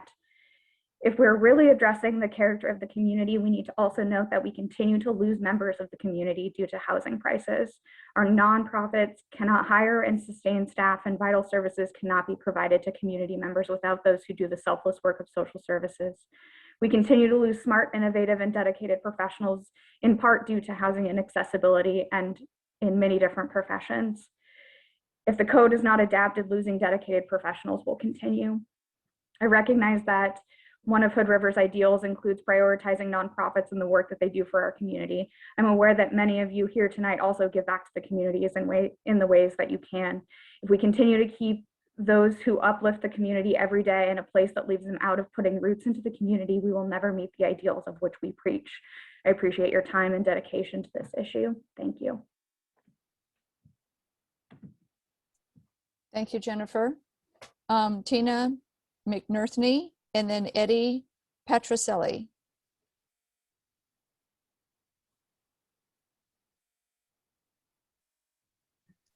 Hello, can you hear me? Yes, we can. Hi, how are you all? We're good. So my name is Tina McNerthney. I'm a Hood River resident. To start, I want to thank city leaders and planning staff for exploring policy changes to address our city's housing crisis. In the past year, Hood River County home prices appreciated 25%. Given market conditions, code changes alone will not result in workforce housing opportunities. Significant subsidy, creative strategies like limited appreciation home ownership, land banking, and the like will be required, or perhaps a prohibition on second homeowners. That said, I want to address two elements of the proposed middle housing code. First, the parking ratio and bringing it from the current 1.5 to 0.75, and second, fourplexes. On the parking ratio issue, even if Hood River's population doubles or triples over time, the city will remain disconnected from Portland because of the significant amount of public lands in the Gorge. Further, the Gorge Commission has restricted the amount of land that can be brought into the UGB, so future development will be limited and Hood River's population will not grow large enough to support substantial public transit. Between 2013 and 2018, the percent of Hood River households that own 2 or more cars actually increased from 69.6% to 78.3%, according to the census. The mean commute time to work for adults age 16 plus was 19 minutes in 2019, and 83% of commuters traveled by a single occupancy auto. So I feel that a minimum parking ratio of 0.75 will enable developers to build homes that don't provide enough parking to meet the parking needs of more car-dependent middle-income households, but will appeal to higher-income households, including second homeowners and white-collar tech remote workers who can make it with only one car. The goal of most developers is singular: to maximize profit. If they can decrease construction costs by eliminating parking, they're going to do it, regardless of the long-term impacts on the community and livability. Another reason to ensure homes have enough parking: recreation is an integral part of the local lifestyle, and most households have multiple cars, toys, and rec vehicles. Our land use and development policies should reflect this. Lastly, in high cost of living communities like Hood River, in order to afford housing, it's common for multiple unrelated adults to live together. Multi-generational households are also on the rise. These types of households generally have 2, if not 3 or more cars. For example, try to get it all in. For example, where I live on the west side, 4 out of our 5 neighbors own 3 or more cars. 2 neighbor homes are occupied by 3+ unrelated adults, each with their own car, though the homes have just 1 car, garage, and driveway that can barely fit 1 car. We have a shortage of on-street parking in the R2 zone, and this is all with mostly single-family homes and a couple of townhomes. This has created huge neighbor tensions and dangerous conditions like cars constantly blocking sidewalks. So my main point is common sense would dictate a minimum parking ratio of at least 1.0, lower than the current minimum, but high enough to ensure at least 1 parking space per household. Thanks. Thank you, Tina. Eddie Petroselli, and then Mandy Whaley. Everybody hear me okay? We can hear you. Great. My name's Eddie. I'm a co-owner at Big Wings Hood River and Oregon E-Bikes here in town. And, speaking in front of a city council, this is a first, but this is an issue that I think is very dear to our employees and actually for me as well. Our biggest barrier with our businesses is attracting and retaining employees. And right now, no matter how generous we are with our salaries, we can't offer employees a path to home ownership. And often just even offering salaries that cover rent here in Hood River is challenging. And for our businesses, we target very affluent customers, those who demand quality service. We're not Walmart. And our hires have to be skilled, educated, and talented. And we find it very easy to attract people to want to come to Hood River, but what drives them away is housing. If not at first, over time. Our employees struggle to look long while renting. That or a commute from neighboring areas takes its toll. But what really pushes them away, and I've heard this from other speakers, is just watching the housing prices rise and continue to rise and just feel as though there's no hope. So I commend the council here for taking on this issue. And personally, I even as a co-owner, I've been here now for 5 years. I moved here at the urging of Steve Gates and naively thought that by selling our Florida home, we'd be able to buy one when we got here. And 5 years in, we're still renting. So this is something that, from a personal level as an owner, but most of all for employees and someone who's on the front line of the tourism business, I do see a dynamic being fostered here in which it's very difficult for employees who in some ways feel like they want to share this area, but feel in some ways they're captive hosts, that the very people they're servicing are those who are displacing them. And having lived on Hawaii and kind of seen what that dynamic can be firsthand, it's not one that necessarily is one that's going to continue to drive visitors to having a good time here. So in any case, I commend the council for taking this on. We are very much in favor of it, and I thank you for giving me the time to speak. Thank you, Eddie. Mandy Whaley and Paula Chakowski. Hi, I'm Mandy Whaley. I've been in town, I my family of 4 for about a year. I was exposed to the gorge in 2010, 2011, and knew this is where I wanted to raise my family. We have a commitment to our community here that, you know, we're just planting our roots, but I'd like to grow. But my concern is the sustainability. You know, I want to be a small business owner. I am a board certified behavior analyst. We are in a huge crisis of behavioral services. There's so many kids here, there's so many adults here that need behavioral support, but it's not an industry that is without cost. It takes direct care staff that can only make like $22 an hour. And I know that I can't keep staff paying them $22 an hour. And, you know, I really worry about that. And how do I sustain a business here when people can't afford to live here?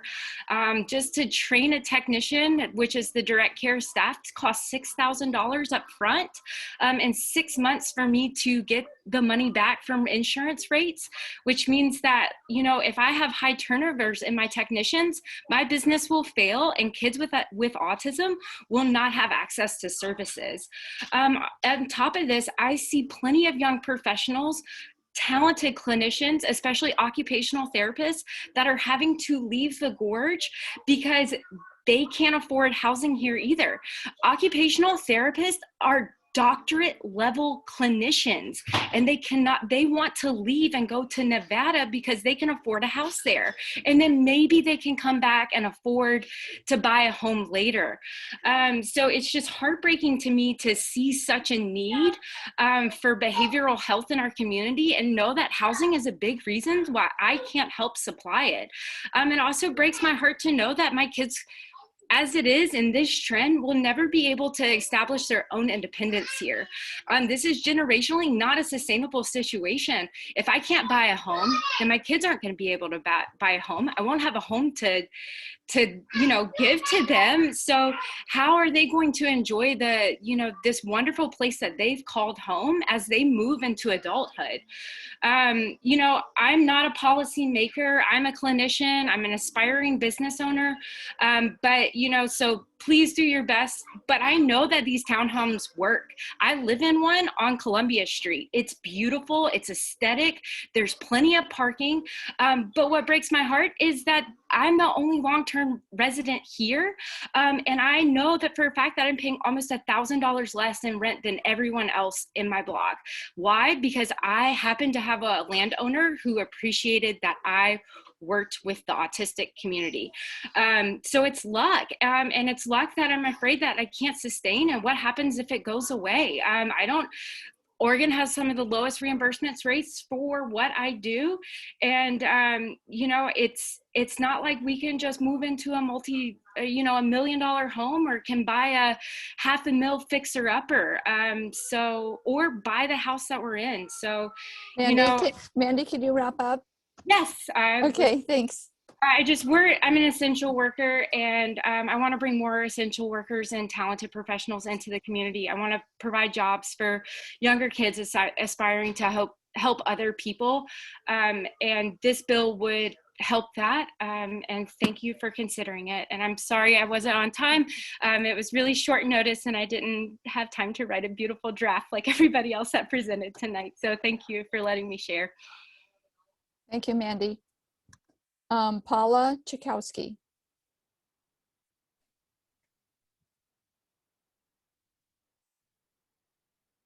Try again. Hi. We can hear you. We can hear you, Paula. Great. Sorry.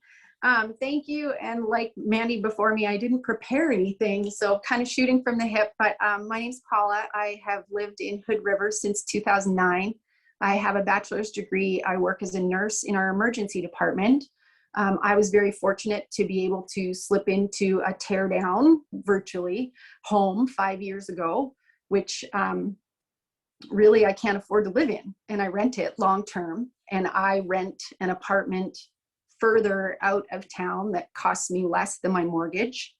A lot of the nurses that I work with have been waiting for affordable homes for years, and they can't afford it. We do know that a couple nurses in EMS got in on one of Mike Kitt's last neighborhoods and Greg Crafts. I know a lot of people that live in his builds.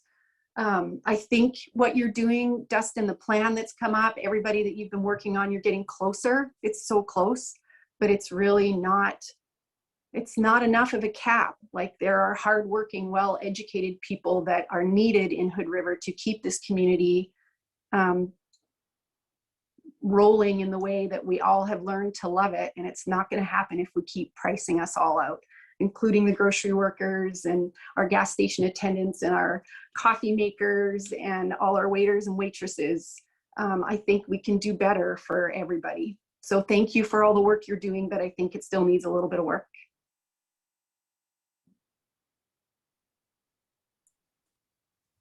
Thank you, Paula. That's all the people we have signed up for this evening.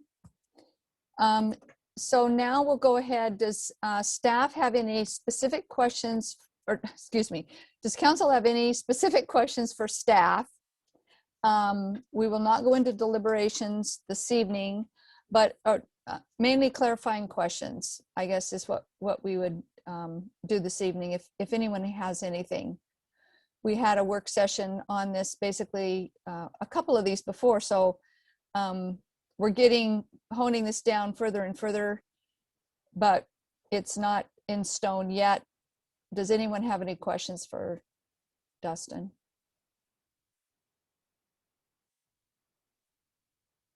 Tim has a question. Go ahead, Tim. Thanks, Mayor. So this is a question for Dustin. So Dustin, in some of the public comment, it was suggested that the Planning Commission had come up with a scenario with respect to the issue with parking in front of, in between the development and the street, of requiring 50% of the required parking to be in the front setback, provided it was less than 36% of the frontage. Can you comment on that? That was an idea that was floated out in Planning Commission. It did not receive consensus, or it did not receive a majority of it. So it was an idea that they did discuss, but it wasn't one that had a majority of Planning Commission. And so when I initially drafted for your workshop, that was it didn't include it as their idea. I think I represented that aside from the draft and the comment, they did not have consensus on how they would handle that parking issue. So that was an idea that was discussed. It didn't receive a majority of Planning Commission's buy-in.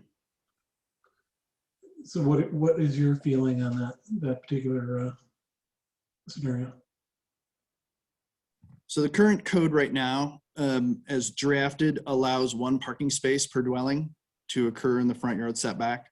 Mm-hmm. And I believe I mentioned that code is a little more suited to a single driveway scenario where we have one garage and you could park in the driveway. If we're starting to talk about one curb cut with, and I think that was the council consensus, really trying to limit those number of curb cuts to preserve some of that on-street parking, preserve the street tree, not break up the sidewalk, becomes a lot more difficult to start adding the number of dwelling units on a lot and using the driveway. Driveway really has to remain open unless you become that neighbor that blocks the driveway. And so the idea, when you look at this, if you have to pull a car off that driveway, you really start eroding the front yard. In our 5,000 square foot lots, you could pretty much assure that you're going to end up with, and I think the mention was 36%. If you put a car in the front yard, you're going to end up with anywhere between 30% and 40% in a parking space in a front yard. If you add the driveway, you're going to end up in certain configurations up to 60% of the front yard being paved. And I think that starts having a pretty significant liability when it comes to trying to encourage what industry refers to as gentle zoning, and really trying to stick with some of the hallmarks of this traditional neighborhood design that really kind of is an idea of scale and compatibility. I mean, my staff recommendation was to limit it just by virtue of trying to promote this house forward, front porch, community forward design and de-emphasize the use of and the prevalence of off-street parking. So I could manufacture something for you, and I can provide you some analysis on what the percentages were for your discussion, but that's where kind of a short summary. Sorry, it's probably too long of a summary, but that's okay. That's some summary. Thank you for the detail. There was also a comment related to this issue that suggested that there may be some lots where it's just not feasible to do the parking as is written in the code right now. Can you comment on that? Yes, I would agree that there are some lots that would not be eligible for this because of their topography, size, and orientation. I think that's, writing a code that I don't believe it's going to be possible to write a clear and objective code that fits every single scenario. I think that's the unfortunate thing. I do believe we want to see this code used, but it's not going to fit every site. And I think, not to rely on a variance, but there are those options when are the circumstances unique enough that the code doesn't fit, and the code contemplates variances. But certainly, hopefully the code drives people to the sites that do work. I mean, that's another part of it is here's the scenario, here's the guiding principles and policies. Hopefully that helps pick the site selection where this becomes the right tool for those sites. So do we have a feel for how many sites would be excluded given the topography? No, I would say we don't have a feel for that. Generally speaking, I could probably pick certain characteristics that, it really depends on how far are you willing to go to make it work. I mean, I think there is more, is it practical? I can guarantee it would work on all of them. Does it become financially feasible or practical? That becomes the telling question. Are you willing to put in retaining walls? How much dirt needs to be moved? What are the street conditions like? How much infrastructure is already in place? Those are going to be the financial factors, and that really start driving these things. It can be difficult for on-site layout, but I wouldn't have a number of sites that this becomes that this doesn't work for. Yeah, thank you. So I guess just in general, just to kind of conclude that this line, I suppose for me, do you think that precluding parking in front of the house will result in more or less housing? It makes it more challenging. Certainly, I think it's a challenging design standard, and I think it's one that is, again, it goes to the idea that if we're anticipating and programming a greater number of units to be built on these lots, anywhere between 50% and up, there are measures to be taken to hopefully build that compatibility and maybe offset some of that, that increase in units by better design. I think that's the trade-off. Thanks, Tessa. I have one clarifying question. Does anyone else have any questions or clarifying? Okay, Megan, go ahead. Yeah, Dustin, I'm wondering if you could speak to, we had a comment about the fire code spacing is 6 feet. Is that true, or what would be the legal minimum? It will depend. It's the building code, so you can pull the International Building Code. It's not going to say 6 feet, so it will depend on how many windows you have, your fire rated construction, what are the encroachments. So it's a varying degree. It's not going to be a hard and fast number such as 6 feet. When we introduced the code, we put in 10 feet. That becomes a pretty safe distance. You also heard the idea that and the concern that, well, is planning going to allow this and we're going to run into building code problems? Well, I think we've introduced a code that in that building spacing that helps prevent that. Should allow construction types that aren't necessarily higher in the fire rating. It should allow windows. It should allow architectural features. It's going to allow some encroachments, and hopefully in the end, we don't end up with a space that becomes useless. I mean, that's part of it too, is it's not only just fire code, it's also building and designing spaces that become useful for people. Can you put a barbecue out there? Can you have a deck? Can you have a patio? Can you put a ladder on your own yard? I mean, you have a 2-story home and you have 5 feet to work with. It becomes a challenge for maintenance, and that's also comes into that separation. So I could tell you, if we're within 3 feet of that property line, if somebody splits the property line, you're gonna have you will have serious fire code issues when it comes to unrated openings. If you get beyond that, we start expanding that opportunity and we're allowed those architectural features we're trying to promote. So it's not a completely straight answer, but certainly once you get within, if you have 6 feet between buildings and you have overhangs, you start triggering fire code issues. So I would rather be cautious and make sure that we provided that window and some space to work with. So. Dustin, I have a question on, it's on page 24 and 25 of our packet. It has to do with existing dwellings, and it's under accessory dwellings, common buildings, existing non-conforming structures, and accessory dwelling units.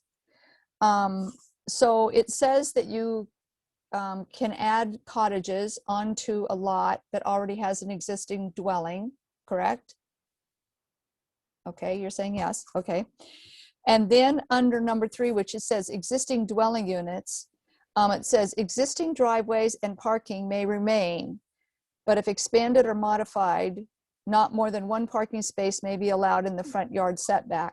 So if we have a house that's 20 feet back from, it has a garage that faces forward, it has, this driveway into the garage, so you can park in that space in front of that garage, but you could put some cottages on the back of that lot, correct? So in building 4, or item 2 and 3, it considers the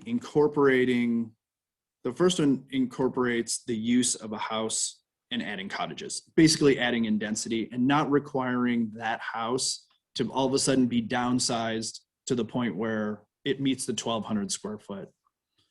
If we're looking at site changes, that would most likely trigger the new standards. So if you're changing the driveways, that would be something it would have to comply with the new code.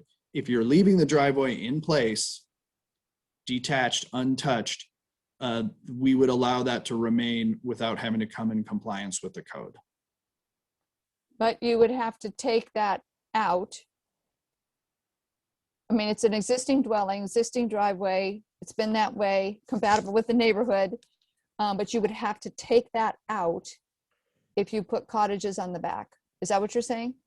If you changed it, if you decided to change that access to serve other accesses, you started redoing the site around it, you would have to comply.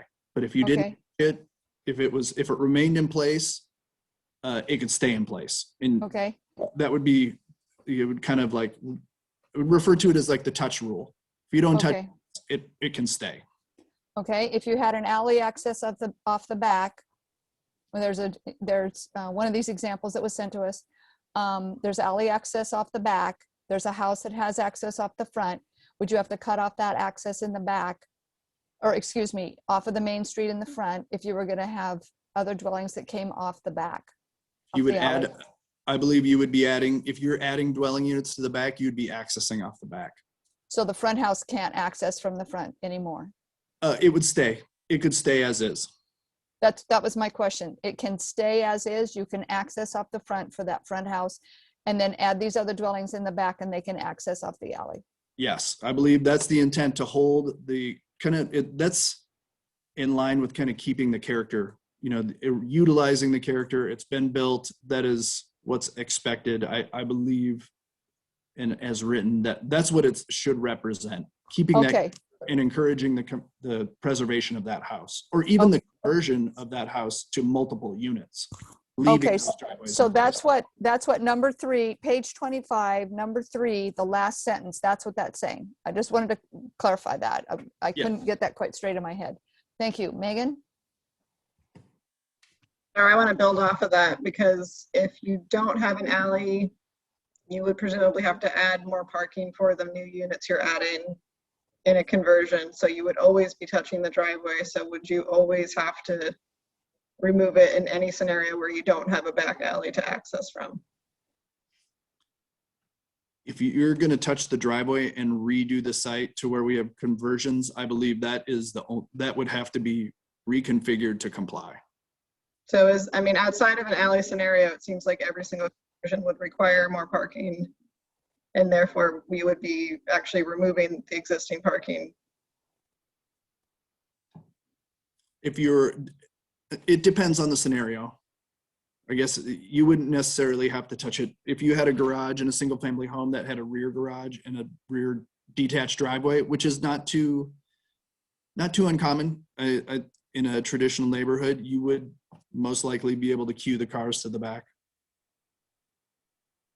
and provide that. I think I looked at a number of houses on Columbia when we were doing a look at Columbia, which is traditionally difficult to park on the south side, and how they have provided driveways that comply for houses that were built at the turn of the century and retrofitted to comply with this. So in that respect, if we were going to touch the driveway, start adding units, we would be looking for compliance with the parking standard. Okay.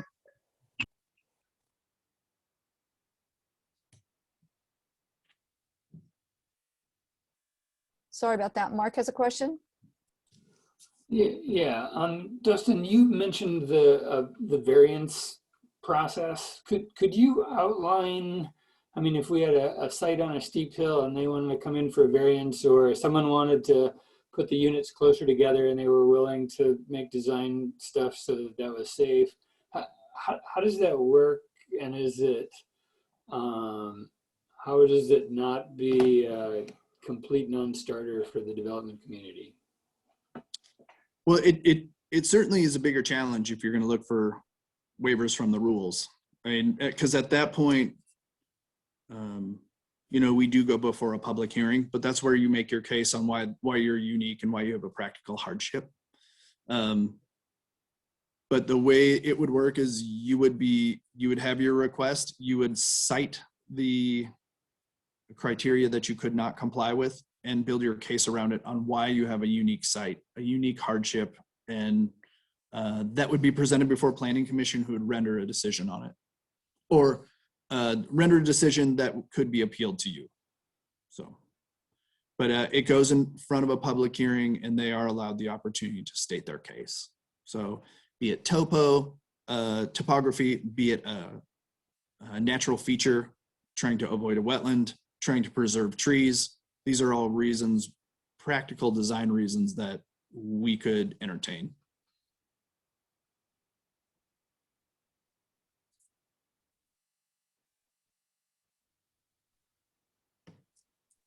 Eric?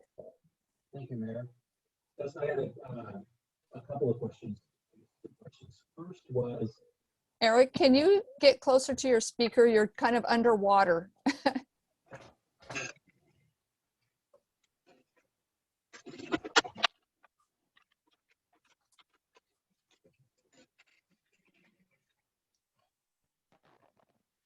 I apologize. Is that better? Yes. Thank you. So Dustin, I had 2 questions.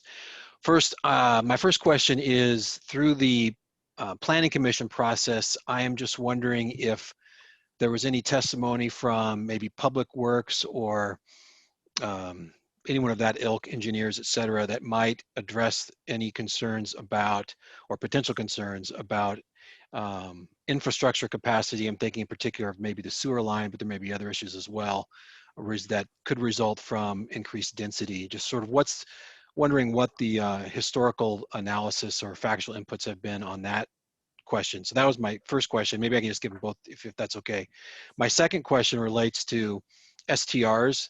I had the sense from a comment a couple of meetings ago that we weren't concerned about these new units being used as STRs for a certain reason. I just can't put my finger on what that was, and wonder if you could remind me of that. Thank you. In terms of the water and sewer, there's a provision there that talks about requiring compliance. For the most part, if we have compliant water and sewer features, really the number of units aren't really going to trigger a change in that. The size of the public water mains really serve up to those units. I didn't have Public Works testify in Planning Commission, but something that we discuss when it comes to this many units. There will be circumstances where there's required to be frontage upgrades to comply, but in terms of system-wide, the number of dwelling units is typically on par with our minimum, or it should not be exceeding our minimum water and sewer frontage utilities out there. I spoke with the building official and conferred regarding a number of the standards internally, as well as fire.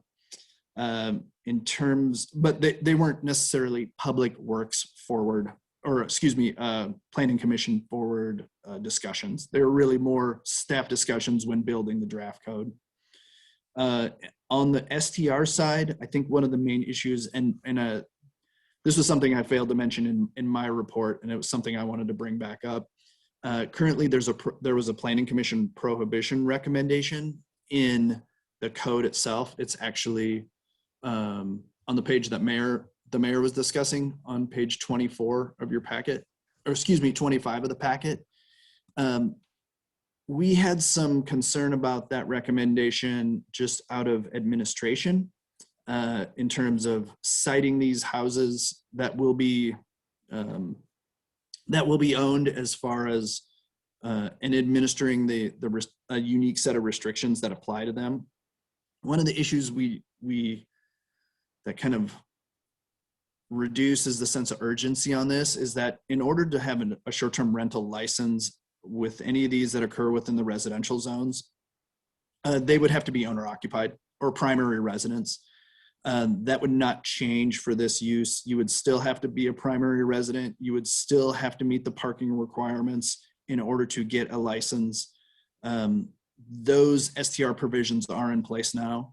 There was also, we got a little testimony regarding these may be the owners that are on the cusp who may necessarily need this extra money or this extra income in order to get into this entry-level market. So that is something you may want to just rely on your short-term regulation license and take out of the zoning code if you see fit. But this is something that it's lawful to remain in there, but we have some concerns about how would we create a new class of houses, creating really kind of a disadvantage of this class of houses away from the base zone. So.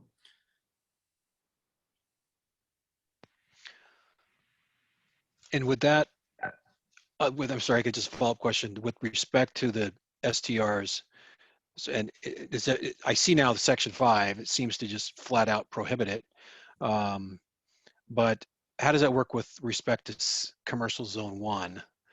Because I think we have a greater liberality of use of STRs in commercial zone 1. So if there is one of these cottage clusters built in commercial zone 1, section 5 says it can't be used as a short-term rental. So would that then control, and then it just would not be allowed to be used as a short-term rental?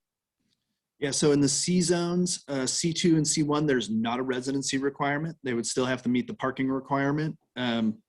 It's really, that's the way the legislation was written for in Title V regarding this. So that would be an instance, if this section was taken out, you would be able to have a short-term rental without your primary residence in the C1 zone. it's definitely a minority of the number of cases that we have in terms of development. But if you saw a development under this code occur in there, they would be able to have those as short-term rentals without having it be their primary residence. I'm sorry. Okay. And then back to my first question on the infrastructure question, maybe ask a slightly different kind of more basic way. Do you have any concerns about infrastructure throughput that could result from taking advantage of this code in maybe existing neighborhoods that have older pipelines? I do, but not because of this code. So I think we just have old infrastructure. I don't think this necessarily changes the need for that investment for infill development because of the number of units. I think we just have, if you look at our stormwater plan, the I&I plan that is coming through, those are just, regardless of infill development and density, those are just infrastructure issues, even at the base zone level. I think the city manager has just chimed on and was gonna, oh. I have nothing to add to that. Thank you. I'll add a question for you, Dustin, on to Eric's question. So even if a dwelling was put in a C1, even if a cottage cluster was put in a C1, depending on how much parking there was, it might make it very difficult to license a short-term rental, even if the owner didn't live there because of the parking regulations. Is that true? If we said, yes, it's okay in the C1, Yeah, this came up also, that's correct. So you still have to, there's nothing in the zoning code that all of a sudden preempts the parking requirement for a short-term rental out of the license. And that similar conversation came up when we talked about fee in lieu, as well as historic conversions downtown. For buildings, you still have to meet the parking requirements in order to get a license. There's nothing in the zoning code that preempts that licensure requirement.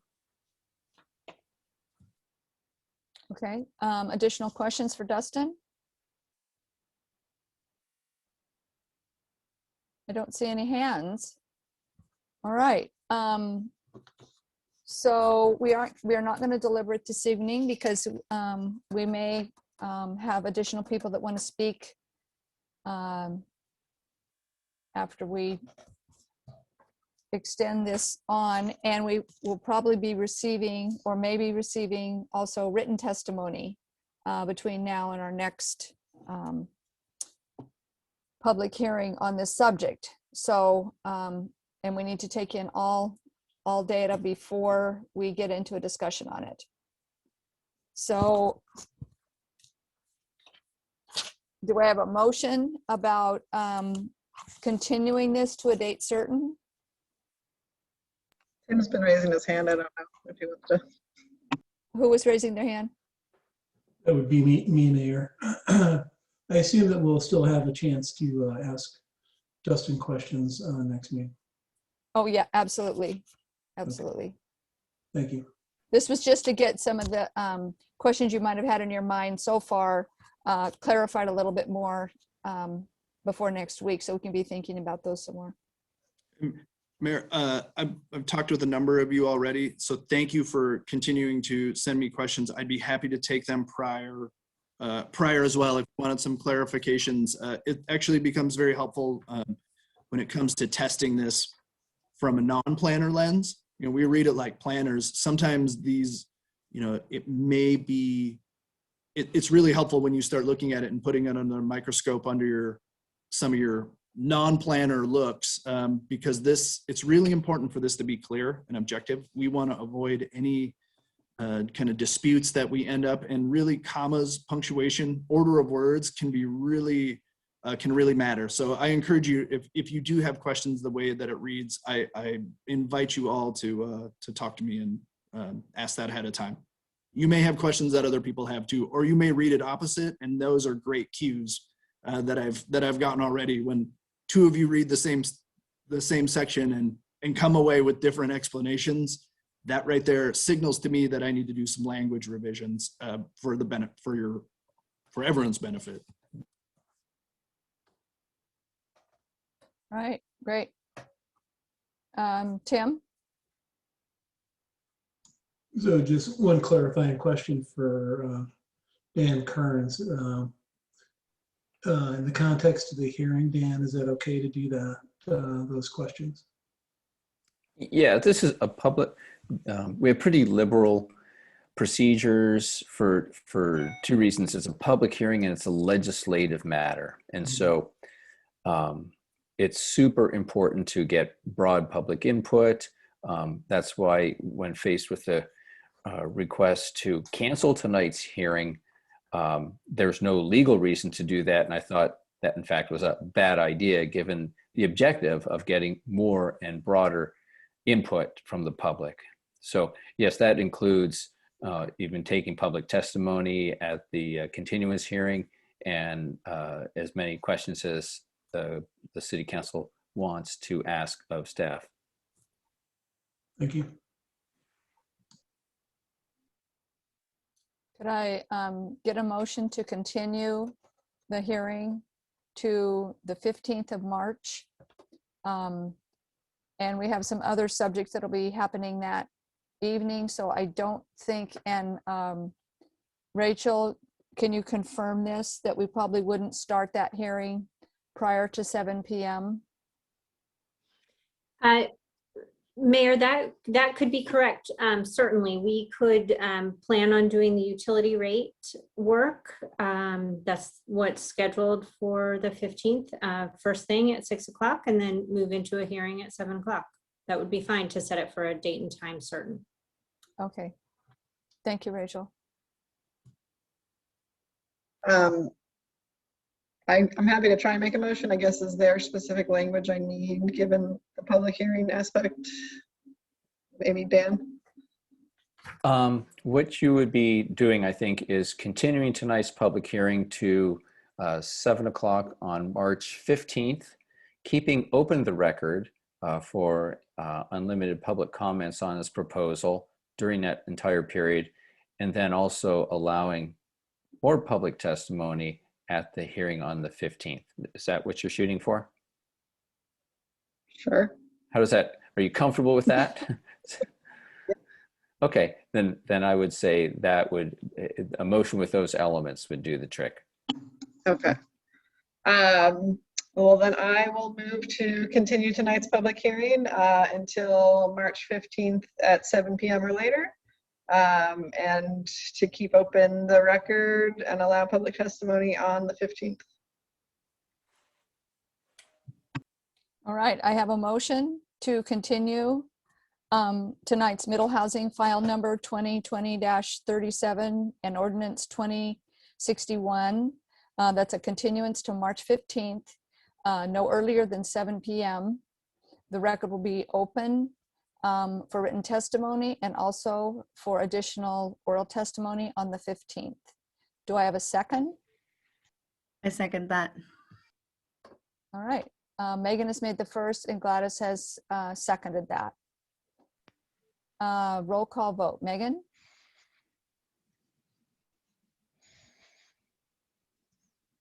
Yes. Jessica? Aye. Tim? Aye. Eric? I would go further, but I'm an aye to this motion. Okay. Gladys? Aye. Mark? Yes. And chair votes yes. All right. Our public hearing is now continued. All right. We're going to go ahead and open the work session. Do we have any agenda additions or corrections? No, Mayor, we do not. Okay. We have a discussion item that we're going to have a presentation. So Will is going to introduce that. Thank you, Mayor and City Council. So we have the second of 3 meetings on utility rates. Last meeting was on water sewer rates, and tonight we're going to focus on stormwater rates and SDCs. So we have the FCS folks on the line to give us a presentation. See Doug And so without stealing any of their steam, I'll hand this over to Doug and I'll stick on to answer any questions at the end. Good evening, ladies and gentlemen. I am Doug Gabbard with FCS Group. I am joined today by Wyatt Zimbelman, who is the other Doug Gabbard you'll see on the screen. It's not really another one of me, it's Wyatt. And also John Ghilarducci, principal with the firm. I am now going to get these slides into presentation mode. Can you see the slides and my moving cursor? All right, we are good to go. It's Stormwater, the second of the 3 presentations in a row. Tonight we're going to talk about Stormwater SDCs first, and then moving into the rates. And a little bonus with the rates is we're going to talk about rate credits, which can be a little bit of sugar to make the medicine go down, and we'll talk more about why you might be interested in that. And then we'll touch on next steps before we wrap things up. This has been a big engagement, and we're getting near the end. With regard to water and sewer, we are done. Stormwater is tonight, and next week is affordability. I have seen that presentation already. I think you're going to find it fascinating, and that will wrap things up for this engagement. So let's talk about the Stormwater System Development Charge, and we'll begin, because this is the only SDC conversation we're having with this engagement. Let's go over a few basics of SDCs. SDCs are one-time charges. They're not ongoing rates, so nobody pays a monthly bill for SDCs. There are 5 services where you're allowed to charge SDCs, and they are listed in that second bullet, and Stormwater is one of them. SDCs are for capital only. You cannot use SDC revenue for operating expenses, and therefore you cannot collect SDCs for operating expenses. SDCs can, in theory, have both an existing and future component. In other words, the SDC can be based on a portion of projects in the future and also a portion of assets that you have now, and we'll talk more about that. SDCs are for system facilities, not local facilities where you might choose a different financing technique such as an LID. The reason you have a consultant help you with SDCs is the law is very specific in a lot of ways, and we are familiar with this law, ORS Chapter 223, known as the SDC Act, and we keep you on the right side of it. If we start getting into the math of SDCs, there are 2 main components of an SDC, or up to 2. One is a reimbursement fee that is the eligible, emphasis on eligible, value of unused capacity in existing facilities. So this would be existing assets to the extent that they have capacity to serve future users, divided by the growth in those users. And so you end up with a nice little unit cost of your existing assets to the extent that they have available capacity. In the middle, you see the improvement fee. Now that's what people normally think of when they think of an SDC. You have a project list, and every project has an eligible portion that will be used to serve future users, and those eligible portions for each project are added up, and then you divide that by that growth in the system demand, and you put together the reimbursement fee and the improvement fee, and that is the total system development charge. Drilling down a little bit on that growth in the denominator, the first step is always determine, well, how are you going to measure growth? And with stormwater, it is very common to measure growth and demand in equivalent dwelling units based on impervious surface area. We're going to have a lot more to say about this with rates, because you don't currently charge rates that way, but you do charge SDCs that way, and so that won't be much of a difference. The way that you start the calculation is you determine how many of those EDUs, in other words, how much impervious surface area do you have now, what do you expect to have in the future, and the difference between those numbers is your growth. Well, we happen to get really good data from the city on the impervious surface area in the city right now. And so we were able to really make an accurate calculation of your current impervious surface area and dividing that by a standard 2,490 square feet per EDU. That gives us a good solid EDU count. We have then a growth assumption of 1.4% per year, which leads us 9 years later to 7,874 EDUs, or growth of 926 EDUs. And so this 926 becomes the denominator in the SDC calculation. Now, reimbursement fee is based upon, as I said before, the eligible capacity in your existing system.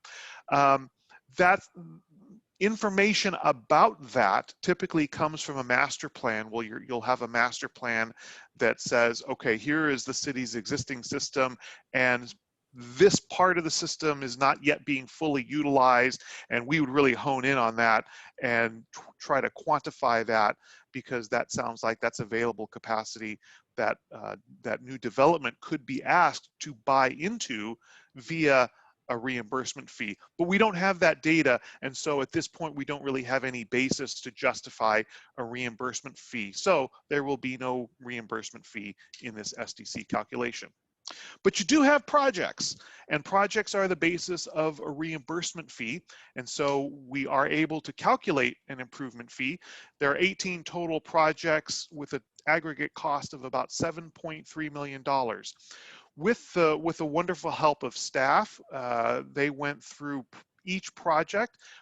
We gave them kind of the definition of eligibility and what eligibility means, and they looked carefully at the project list and they assigned an eligibility percentage to each project.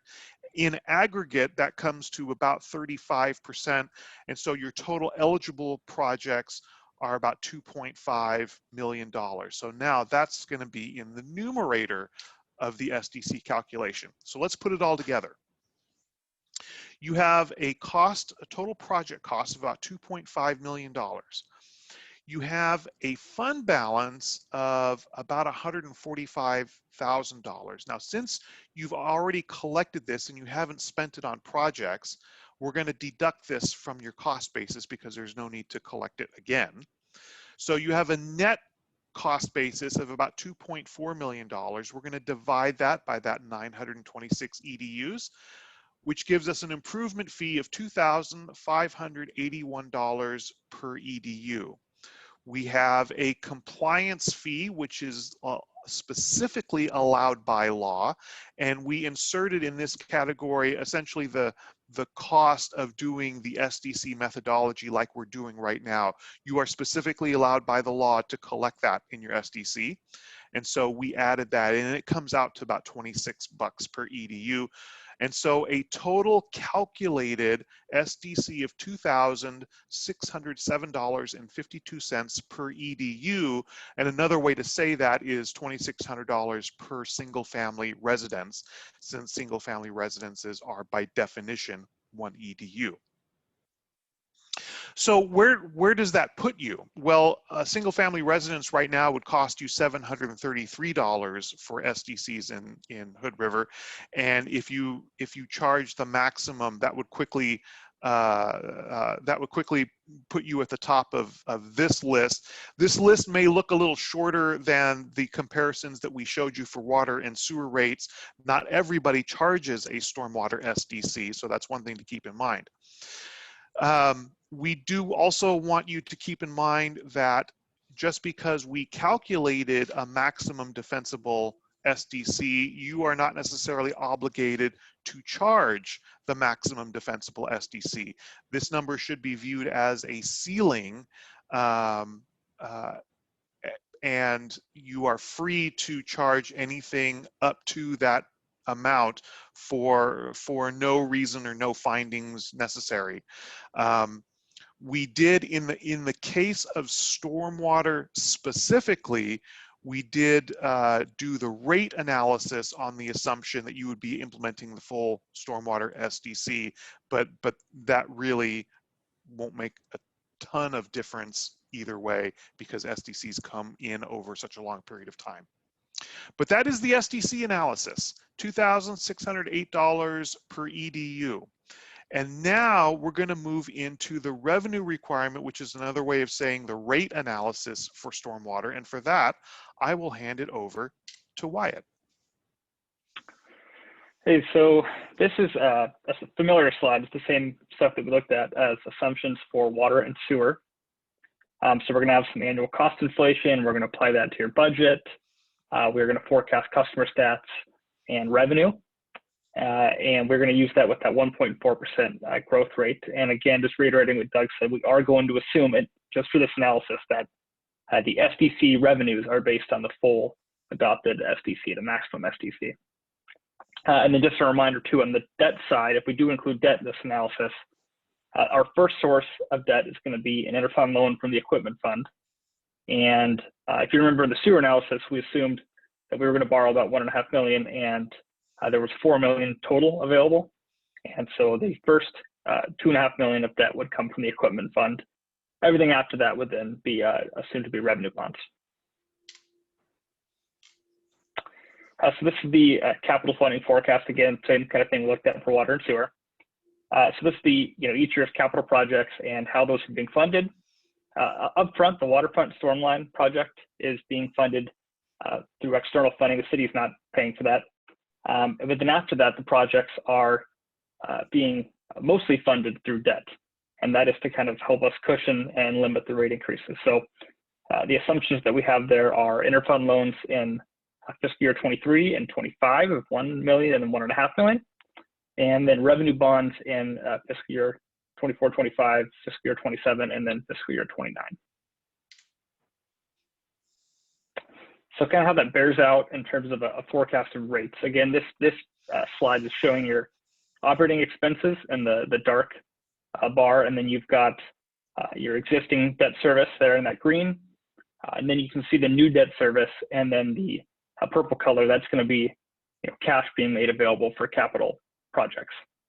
So by the time you get to 2029, the new debt service has made up a very significant portion of the cost for the utility. And to cover that cost, and that's that dotted line going across the graphs, we're assuming 14% rate increases for the next 4 years. And then after that, you can jump back down to 3%, which is in line with the water and the sewer forecast.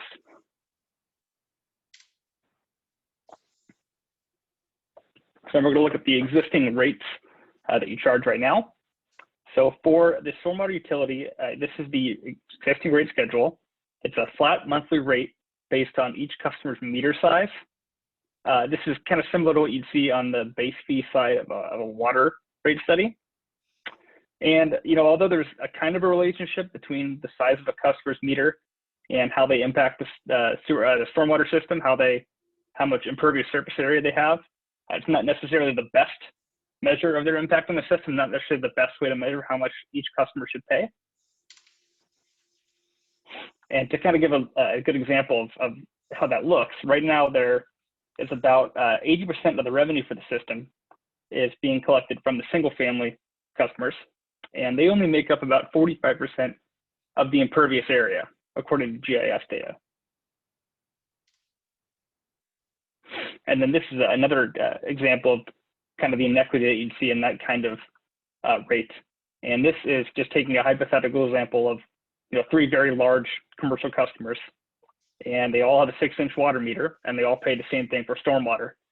But those customers could have very, very wide range of impervious square feet, very large differences in the size of their lot, and they would be impacting your stormwater system very differently, but paying the same amount.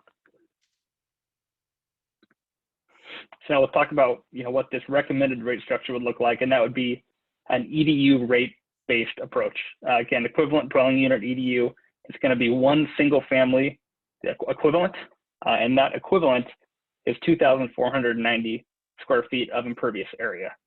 And then all other parcels other than single family, they would be measured in EDUs, which would be their impervious square feet divided by 2,490.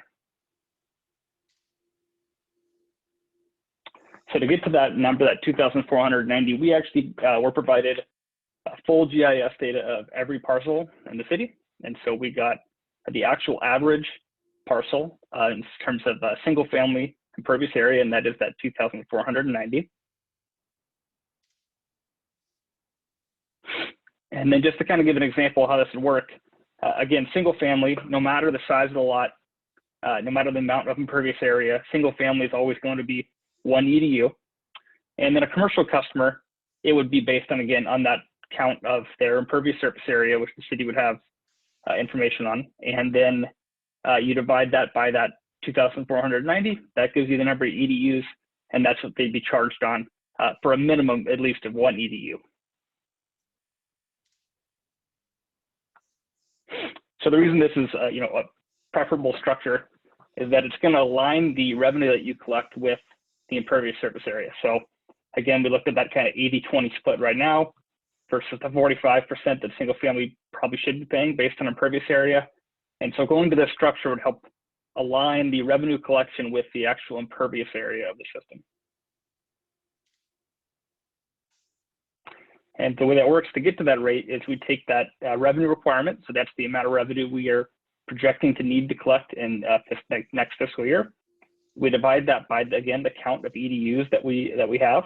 And that gives us both an annual and then a monthly rate per EDU.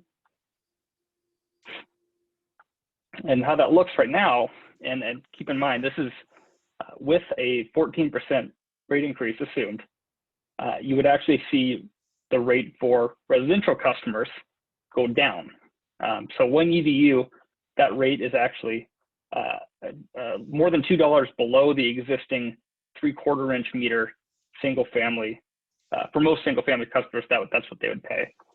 So most customers would actually see, most residential customers would see their rate go down. And the flip side of that is that commercial customers, especially larger commercial customers, would then bear more of that cost. Now, Doug's going to talk a little bit about some rate credits.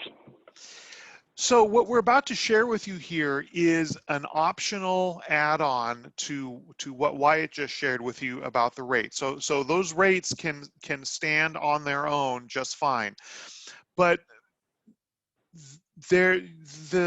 your larger customers are going to get hit pretty hard on kind of the double whammy of the rate increase that we talked about earlier, and then the shift to an impervious surface based rate. Though that's going to be a double hit for large commercial customers.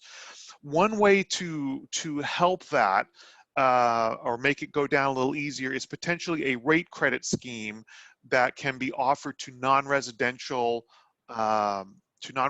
customers who mitigate their runoff in a way above and beyond the city's minimum standards. And so we wanted to lay out for you kind of what that could look like. The details of the standards is something that would have to be hashed out, but we wanted to show you kind of what the financing of that would look like and the revenue impact and how the rates would shift as a result of that. So the method for figuring out a rate credit is basically to take all of the costs in your revenue requirement and allocate them into 2 different buckets. And the words that you see here are base costs and use costs. Different words we might use are unavoidable costs and avoidable costs. Yeah, in other words, there's costs that we call use costs that have to do with costs that potentially could go away if you didn't have runoff to handle in the system, and base costs are those fixed costs that you're going to have no matter what. And by figuring out what goes where, we can then begin to figure out how much of a credit you can charge if that credit is based mostly on avoidable costs. So the idea is the non-residential customer does some mitigation that helps the utility avoid costs, and those avoided costs are then passed on to the customer in the form of a rate credit. So let's put some numbers to this. So if we allocate out your revenue requirement for next fiscal year, about 60% of those costs are in the base category. In other words, they're unavoidable, they're fixed. And about 40% are based on the use of the system and the flow being put through the stormwater system. So we might call those theoretically avoidable costs. So here's how we do the calculation. We have these dollar figures for base and use that we just saw. And we're going to take the base costs and we're going to divide them by your total customer base, a little over 7,000 EDUs. We're going to take your use costs and we're going to divide them by a slightly lower number of EDUs, because we're going to assume, and this is a guess, an educated guess, we're going to assume that you're going to lose about 10% of your non-residential EDUs to this credit system. In other words, we're going to assume that 10% of your non-residential customers will qualify for a rate credit. And so we're going to divide that by a smaller number, which gets us a slightly larger annual rate here. This is monthly rate times 12, essentially. So the sum of these two is $94.27. Now, $94.27, if you divide that by 12, you don't get $7.67. Instead, what you get is $7.86. And so, in other words, if you're going to have this credit scheme, and if you're going to make a 42% credit available, which is what it turns out to be, then your rate per EDU will have to be bumped up a little bit to $7.86 rather than the lower rate that we just shared with you a moment ago. So the maximum credit available would be 42%, and you would still get your entire revenue requirement if the EDU charge was raised to $7.86. And if I may anticipate a question that you might have here, you might be wondering, Doug, you've just been talking about avoidable costs and the mitigation actions of your customers making things easier on your utility, and your utility passing on the savings to the customers. Why does the rate have to go up? Why is it not just a wash, pun intended? The reason, and it's a great question, because I had that question myself. The reason is, in large part, they're going to be getting credits for things that they are already doing.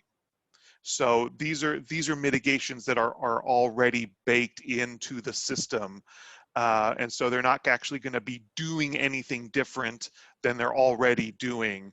And so we're going to assume that you're still going to need the full revenue requirement, that no savings are going to necessarily accrue to the utility.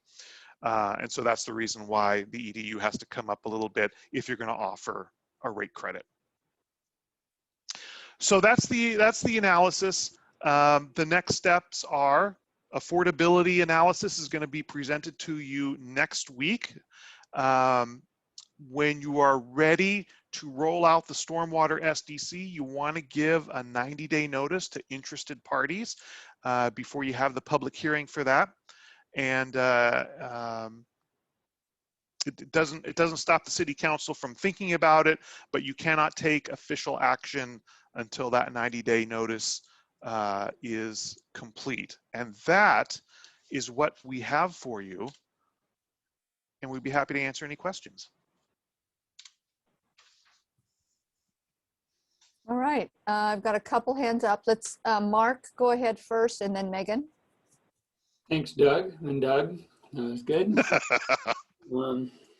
So first question is on slide number 12, it says there's $7.2 million worth of projects. And on slide 17, it says 14 million. And are those different millions?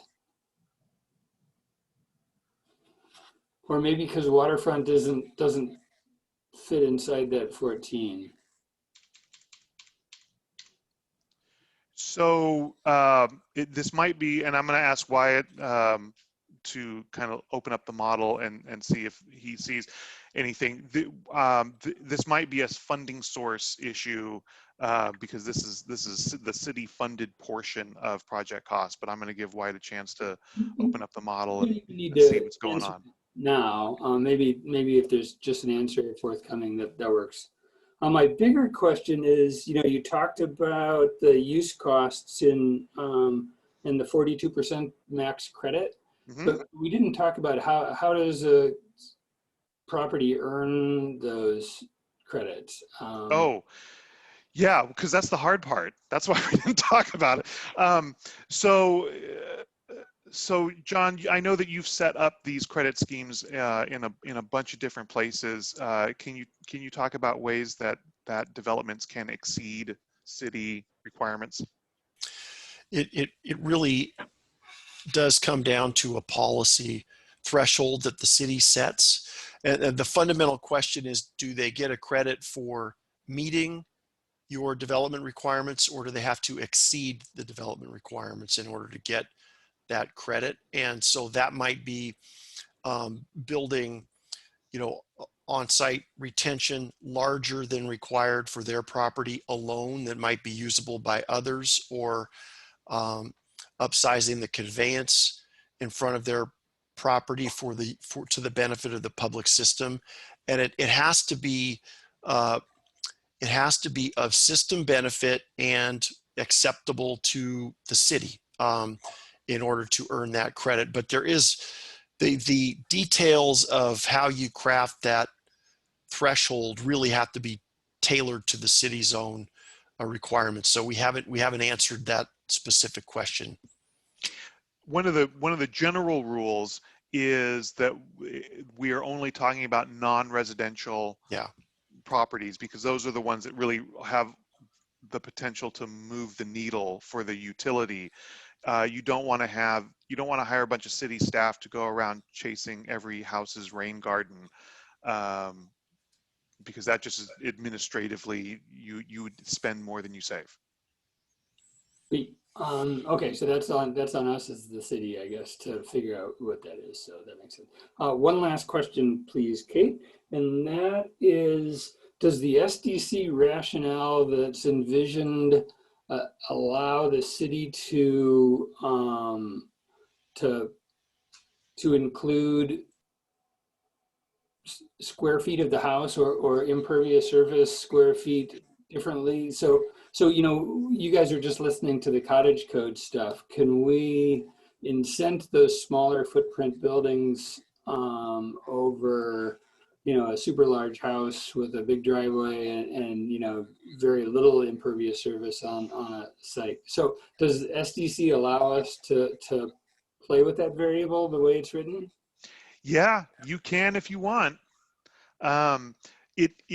We find it is administratively easier to just say a house, all single families are in this category, but we understand the way that the wind is blowing, and if it's worth it to you to vary it, then by all means. I mean, the SDC, you could take this SDC that we've calculated, $2,607, and you could divide it by 2490, and there is your per square foot of impervious surface area charge, which is exactly the way you would do it for commercial, but you could also do it that way for residential. I saw that John wanted to get on this.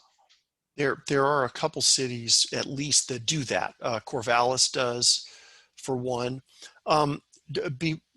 Going into it with your eyes wide open, I think, is important, because it does lead to the question, when then a single family residence adds to their footprint via a patio or a deck or a bedroom, any kind of expansion, by that methodology, you should be charging them an SDC for that additional impervious. So the city could decide not to do that, but it does lead you down that path, I guess, which requires some additional tracking.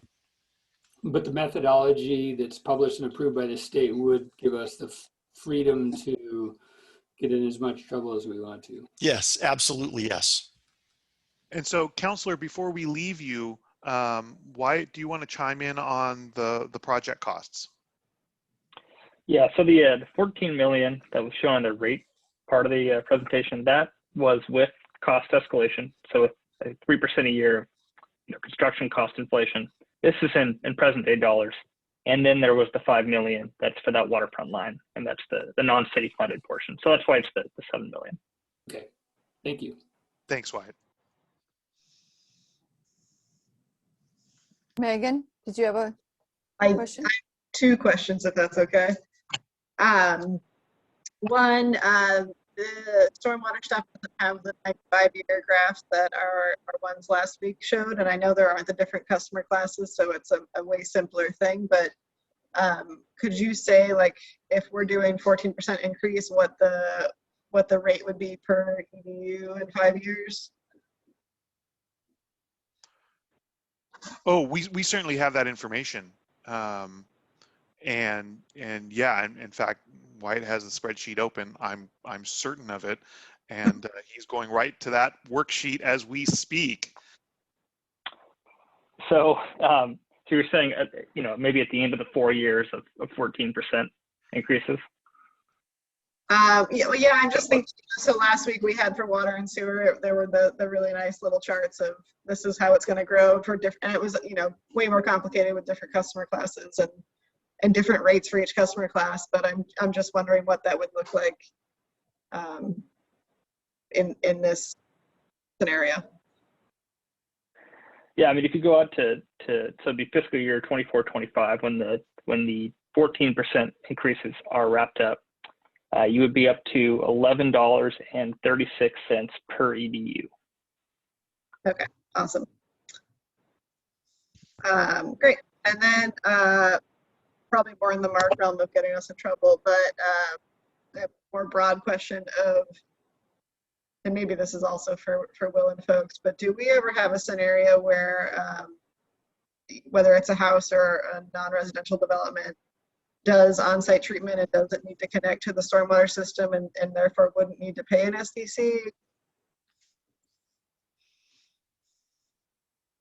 I think that's gonna, if Wade or Mark can answer that. They're on. They may not connect directly, but in most cases, there's always going to be the need for an overflow for larger events to a city system. Okay. We don't, I think the answer to that is we don't provide any way to get out of stormwater SDCs for anyone. Okay. I can add one thing to that too. Sorry to, if I may, the EPA in defining a municipal storm system includes the city streets as part of that system because they provide conveyance of stormwater runoff. So even if you're not connected to the hard pipe system, you are still connected to the streets and they are part of the management of stormwater runoff. And also your property is protected from runoff from other properties because of that, the presence of that public system. So you're a beneficiary of the system even if you're not directly connected. Okay, thank you. Jessica? Yeah, thank you. Great presentation, like last week. One question. So I had the rate credit where you talked about it has to, it assumes that the credit's for what's already happening. What about in the future? If Right. we had some, yeah. So that 42% would still be a valid percentage. So by that time, their mitigation that future mitigation would allow you, in theory, not to escalate your operating costs perhaps as steeply. So it would be felt in the operations of the utility, but the 42% would still be the right credit percentage. So if like a brand new customer is coming online and they're developing their facility and they put in extra stormwater detention ponds, we would give them a 42% Yes. credit. Okay. That is how we would envision it working. And then the other question, I mean, and I guess maybe this is a question for us. I'm just thinking about, you know, last week with the water and sewer and this with the stormwater, especially thinking about our non-residential customers and how much a lot of this is going to pile on top of them. I know one of the things that was suggested last week was, I think it was in water with multifamily where you, instead of decreasing, so my idea was instead of decreasing single family dwellings, what if we just left everybody the same to slow that increase for the non-residential customers? Does that make sense? You could do that. So essentially you would have, what that would mean is that for at least temporarily, you would have different costs per EDU for residential and non-residential, and you know, maybe that would be okay as a transition strategy, but we would certainly want you to get as quickly as possible to an EDU as an EDU. Okay. I get, you know, one of the nice things about stormwater rates in that EDU approach, which is the industry standard by far, is they're simple, and that would introduce a level of complexity, splitting the rate so there was one rate for single family and one for commercial. I think, as Doug said, you could do it, but it would make them more complicated, and I think probably less defensible, because there's really no cost basis for distinguishing commercial impervious from residential impervious and charging them different. One of the tenets of stormwater rates is every square foot of impervious is the same, basically. So it's a great question. I think it would be pretty complex for the stormwater rate. I think I would add to that, Councillor Mehta, too, is we've sort of specifically tried to unburden the non-residential with water and sewer, and we did that quite a bit. So we are certainly, and those rates are, if you look at the bottom line, are the majority and the bulk of their charges. And stormwater is still pretty minor, except for when you get into be a very large property, and those are typically large corporations. And for many of these, I would say local downtown folks, when we get to an impervious surface calculation, that actually benefits them.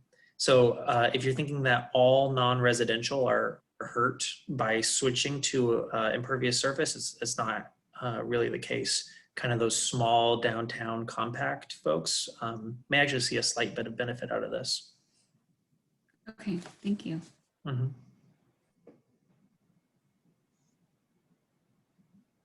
Anyone else with questions? I don't see any additional questions. All right. Thank you so much. Complicated. Thank you. Complicated subject, but you guys make it as simple as it can possibly be with complicated formulas and explanations for everything. So, and thank you for the presentation in our packet so we could kind of get a feel for, you know, what you were going to present tonight. Really appreciate it, and looking really forward to the affordability discussion next week. So we will see you next week. Thank you. Yeah, thank you so much. All right, we're going to adjourn the work session and open the regular council meeting. Do we have any agenda additions or corrections? No, Mayor, we do not. Okay. We only have one item on our consent agenda, which is the council meeting minutes from February 22nd. Could I get a motion for that if people have read those and are okay with those? I would move we approve the consent agenda.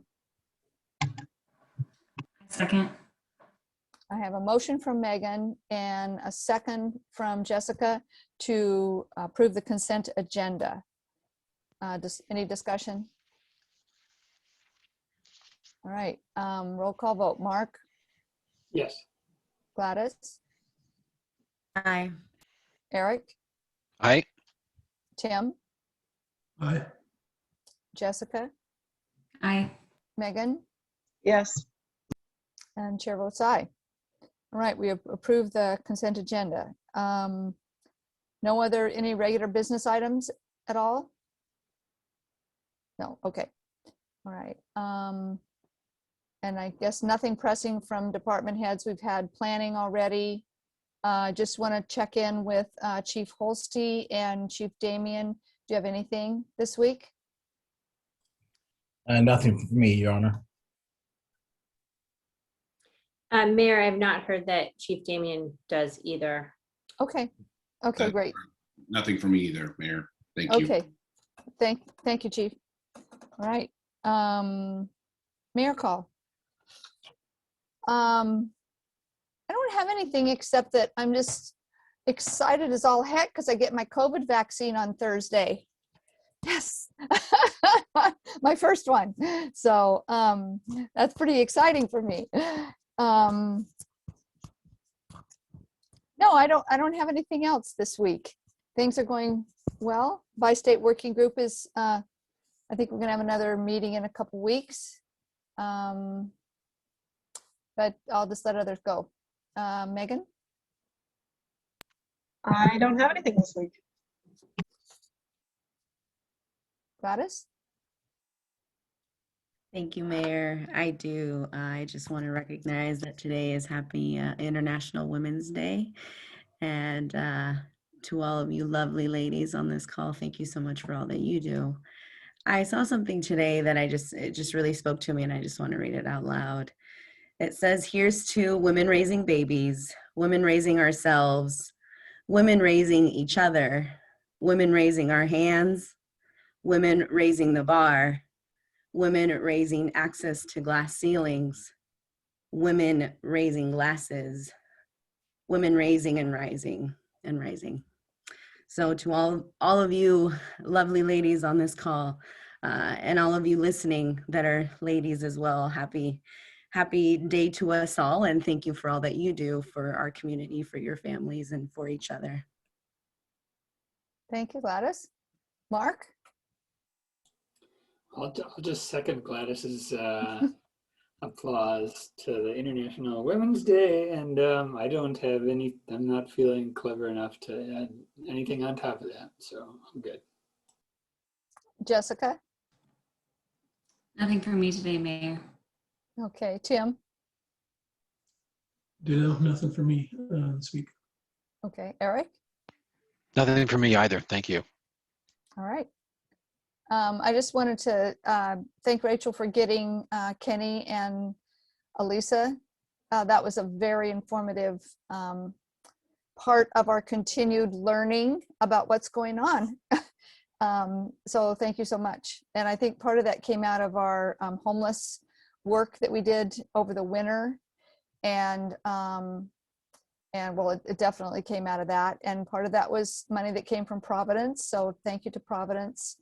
And then the city taking the bull by the horns, so to speak, and getting Alisa to help through the winter. And then now she's with Mid-Columbia Community Action Council. So thank you for help making that happen, Rachel. Appreciate it. I think that's all we have for this evening. We're going to go ahead and adjourn at 8:58. See you next week. Appreciate your time. Good night. Good night.